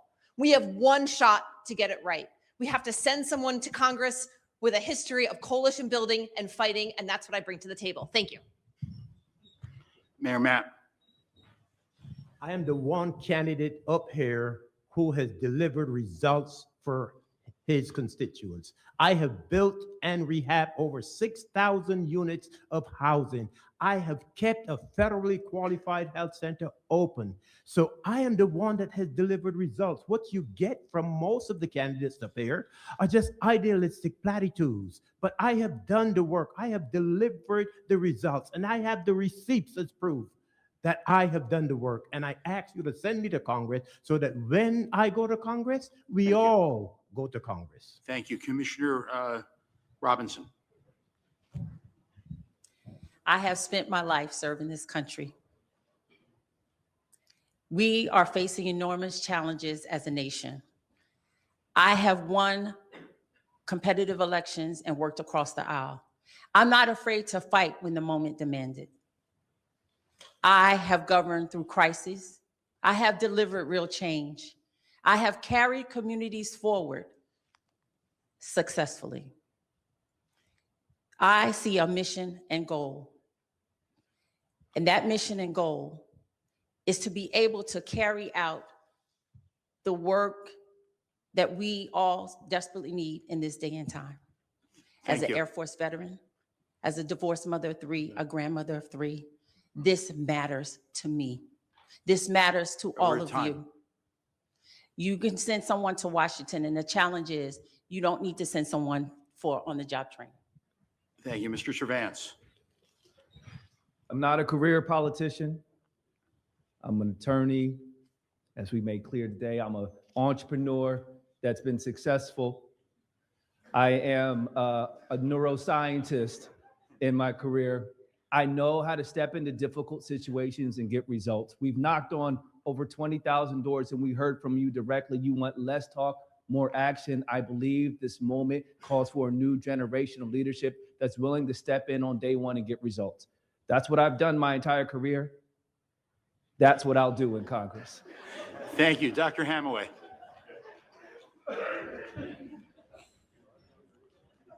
I grew up working class in New Jersey. I'm raising my family here. I work here. I know the problems that people face because I see it every day. I've also lived the realities of war. I've cared for the broken bodies of our troops and of people that we've dropped our bombs on. I'm sick and tired of seeing money being pulled out of our communities that desperately need it and being used to fund wars overseas over and over again. I am a proven leader who's made life and death decisions when it really matters. And in Congress, we don't need another politician with experience. We need a proven leader like me who will fight to unrig the economy, to abolish ICE, and to provide health care and not bombs. Thank you. Dr. Wang. My parents fled authoritarian rule in China in 1949, and their raising of me and my siblings made it possible to be what I am today, a scientist who solves problems. Scientists find new solutions to old problems, and this is what I've done when it's been in autism, when it's been in gerrymandering, when it's been voting rights. I've worked over and over to do that. But solving problems requires new thinking, and maybe that's why I've been endorsed by 4 Nobel laureates, by eminent scholars all over the district, by Andrew Yang. I am working to find solutions that are going to work for all of us, and I'm Sam Wang, a scientist to save health, science, and democracy itself. Thank you. Mayor Cohen. Well, I think if there's anything that we've seen tonight, there are a lot of things we need to get done in Congress in this next congressional year. And I've done that my entire life as a mayor, as a doctor, as a Board of Education member. I've taken care of women's health issues. I've taken care of healthcare issues, had to deal with affordability issues for people in my town as a mayor, had to deal with many issues that requires somebody who is problem solver, which is how we're taught as medicine. And it's the same reason when you go into public service. Thank you. My goal is to make sure we solve problems and make the U.S. a better place for all of us. Thank you. Mr. Vaingankar. My name is Jay Vaingankar, and I've learned from my time at the White House and the Department of Energy that government is capable of solving big problems if we elect leaders with the courage to get it done. And this is our chance. This is our opportunity to elect a Democrat that doesn't cave to their corporate donors, to reject career politicians that are more interested in seeking a title than serving our community. This is our moment, and we can get it done together. So on June 2nd, I'm asking you to vote for a new generation of leadership here to fight for Central Jersey. Thank you. And Assemblywoman Reynolds-Jackson. First of all, thank you all for being here for 2.5 hours listening to us. I am a public advocate. I got into this work to help the people. I am the only state legislator on this stage that has been fighting against the chaos that Trump is doing. I'm fighting to restore peace to us. I've been at the rallies. I've been to the vigils. I've been on the marches, and I hear people saying, now what? And that's why I'm stepping up. We need a leader that knows how to fight and get things done. I am Verlina Reynolds-Jackson, and I am running for the people to have the power. Restoring the power to the people is exactly what I'm going to do. Thank you so much. Vote for Verlina Reynolds-Jackson. Thank you. And that concludes the New Jersey Globe Rider University debate of the Democratic candidates for Congress in New Jersey's 12th congressional district. Thank you for all the candidates for participating. I mean, this is what democracy is about, putting yourself forward and answering questions and letting the voters know. Thank you. And just wait 1 second. I want to thank Rider University and President John Loyak for hosting C-SPAN, for airing this important discussion of issues. Our panel, Joey Fox and Micah Rasmussen, and to the many, many Rider students who asked questions and volunteered this evening and helped make this debate possible. Special thanks to the New Jersey Globe's Kevin Sanders and Rider University's Tony Corby for producing tonight's debate. Please join us on Tuesday, May 12th for the Democratic Congressional Debate in New Jersey's 7th District. And I remind everybody, vote by mail is underway. Take responsibility for your own ballot. Make sure that it's in. And thank you, everybody, for watching. And thank you, candidates. Thank